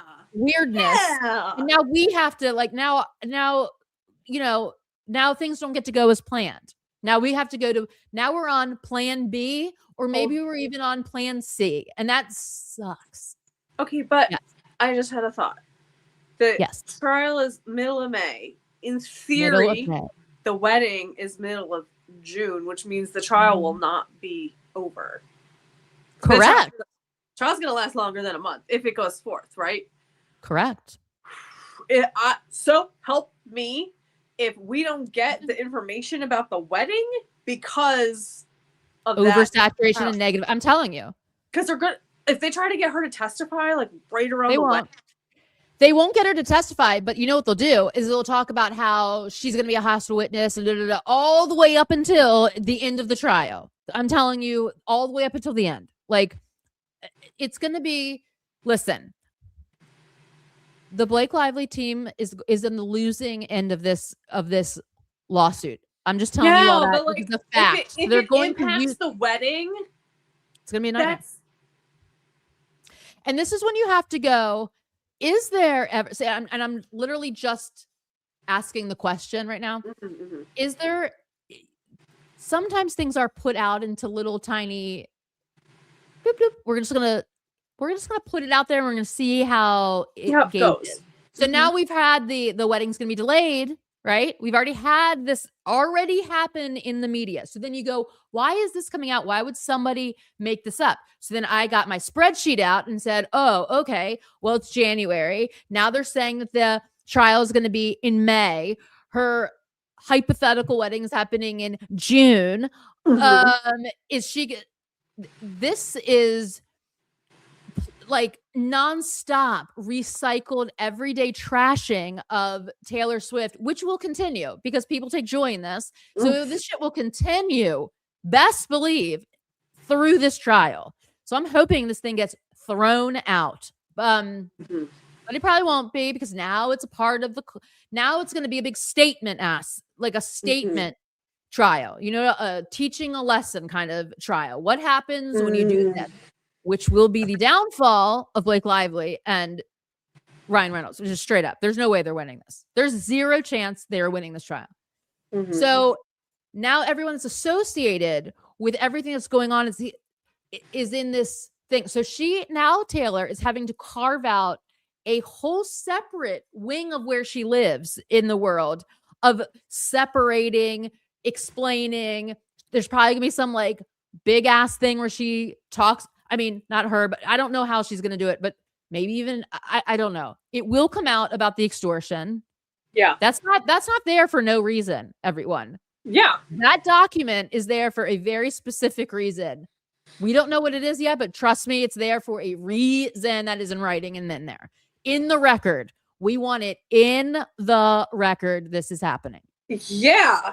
So, do you know what I mean? Like, that could have been a phone call between lawyers that was not documented and put in a sworn affidavit into the court document. That was a choice. So what I'm saying is now we're on an alternate timeline, which is unfortunate because it's like we have all this happy stuff going on. We have an Opalite video that I think has already been delayed because of this bad news. I think that shit was supposed to already be out. Now it's on a delay because all these people are like, Taylor's a mean girl. It's like, well, what if her friend was just a cluster B personality type that duped her? You know what I'm saying? Yeah. Not diagnosing. I'm saying maybe, probably, allegedly, possibly in one of those. I mean, court documents are leaning in that direction, in my opinion. So now we have a missing music video, 2 of them, really. We have a wedding coming up. We have a trial that is happening a month or so before her wedding. Guys, this is like, what? This is going to take up the whole thing. You know what I mean? And this is why you should never so mad about the whole thing. I'm mad about it. Yeah, exactly. Because it's like, just stop throwing innocent people under the bus and making shit up when things don't go your way to ruin their life, because it boomerangs around and it fucks up everyone's life. Like, you should just not be treating humans like this. Blake Lively should just come out and said, I screwed up my press conference. I should not have said this was a happy-go-lucky movie. Bring your kids, wear your florals, have fun. I shouldn't have done that. And all of this would have been avoided. Like, quite literally. That is my stance on it. All of this would have been avoided. They had to create a villain. The problem is there was no ammo. There was no facts. And then it's a difference. Here's the thing that leads it to cluster B. It's a difference. It's like if you just told your PR person to like just cause some riffraff in the media, cause some problems, some view shifting about this person. Take the focus off of me screwing this up. It is a whole nother level of crazy to do that and then file a lawsuit that is claiming your civil rights, your employment rights, and sexual harassment has occurred against you by a person. That is a whole, because then you can't get out of it. Now you're in law, baby. Now we need facts, documents, proof, evidence, depositions, and it's going to be a hot mess if it comes up with, I just screwed up how I talked about the movie before it came out and I didn't can't apologize. I have the inability to apologize or admit my mistakes or faults, and so we're about to see some insane karma. Yeah, and I'm just gonna throw I'm gonna throw in some hate speech, some othering, some talking shit about people's religions. I'm gonna throw it all in this big old pot. I'm gonna bring Taylor Swift in there. She's my dragon, you know. I'm gonna throw that mess in there, and I'm just as soon as I mention Taylor, the focus will again be shifted off of my own shit, my own original problem, and now will be put on her. You think Taylor's gonna what? Graciously bow out of this? No. Yeah, like, have you met her? We haven't met her, and we know. No. This is gonna be horribly bad. Now, I mean, this is gonna take us up until May. So that's what we're gonna be doing, guys. Again, messiest year alive. Like, we are going to be in the messiest shit ever. Because in between all this, we're gonna have a 1975 album, a Gracie Abrams album, a Charlie XCX album, a Beyonce rock album. Who am I missing? I know I'm missing somebody. But anyway, those people are just enough. That's going to be enough ammo, enough things that could possibly be alluding to's, enough conversation started. Oh, Lana, I think she's coming out with an album. Like, there's going to be enough things that generate curiosity, I'll just say it like that, regarding Taylor. So now we're going to be in the midst of so much cultural zeitgeist up until and then what? Then her wedding? I don't know. Like, going to be the enormous cultural zeitgeist. The world's going to stop, and she doesn't want it to be on a where she's at a low in the public domain. I'm so pissed about this lawsuit. Like, it really makes me angry. It's just like, can she please get her happy ending? That's once. Can she get a break? Yes. Can she please just enjoy this? Do we have to put her in the middle of some made up bullshit because Blake Lively can't escape herself? Apologize, and apologize for being tone deaf on multiple levels. Anyway, that's so. In a perfect world, your theory probably is correct, but now we're in alternate world where like no one saw this coming, and now we're going to be. And now we have this lawyer that's been hired to be the spokesperson, who is the Epstein Files victim lawyer that has only been hired to Blake's side for PR reasons, which is literally crazy when you think about it. Like, that is such a manipulation. It's a manipulation because of association. That's a manipulating, and that is wrong. And this is part of the problem, because real victims should never be questioned, never have to prove themselves because of other people's lying. I'm just over it. Absolutely. Over it. All right, guys. Well, next week we'll possibly be doing the Maddie Insanity, because I can't wait to show you guys all this. But God only knows what will happen between now and then. I hope some more shit gets unsealed and this just gets thrown out. I just want this whole thing thrown out, and then we can just go back to the normal schedule, because that would be the best case. It would be the best solution, and it's also the right thing to do. Do not make everyone go to trial. Just say, I started a shell company. I completely lied. I did all this crazy shit. I didn't want the bad press. I thought this would, I don't know. I thought this would, like, whatever. I don't know. It's just stop all the lying. There's just too much lying going on all the time, and covering up, and all of the covering up, and all of the yucky. We just need to, we need a break from it. This should not be the behavior that we're emulating, is covering up, lying, falsifying, othering, denying. It's not good. No, it's terrible. It's horrible. And it just leads to destruction and hurt and pain and suffering. And I'm over it. So on that, that's not what we're about here. No, we're not. Sorry about my rants, but I get really pissed. We love your rants. Thanks. All right, guys. Well, until then, I guess, and always, right? Did you want to say anything else actually before we leave? Is there? No. Nope. I think we covered it all. We covered it all. Okay.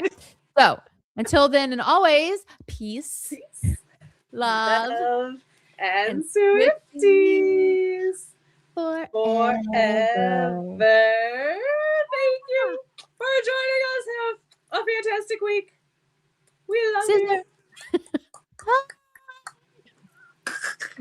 We're so goofy. We are goofy. Good are night. silly. We love you. Thank you for joining us. Love you. We're silly.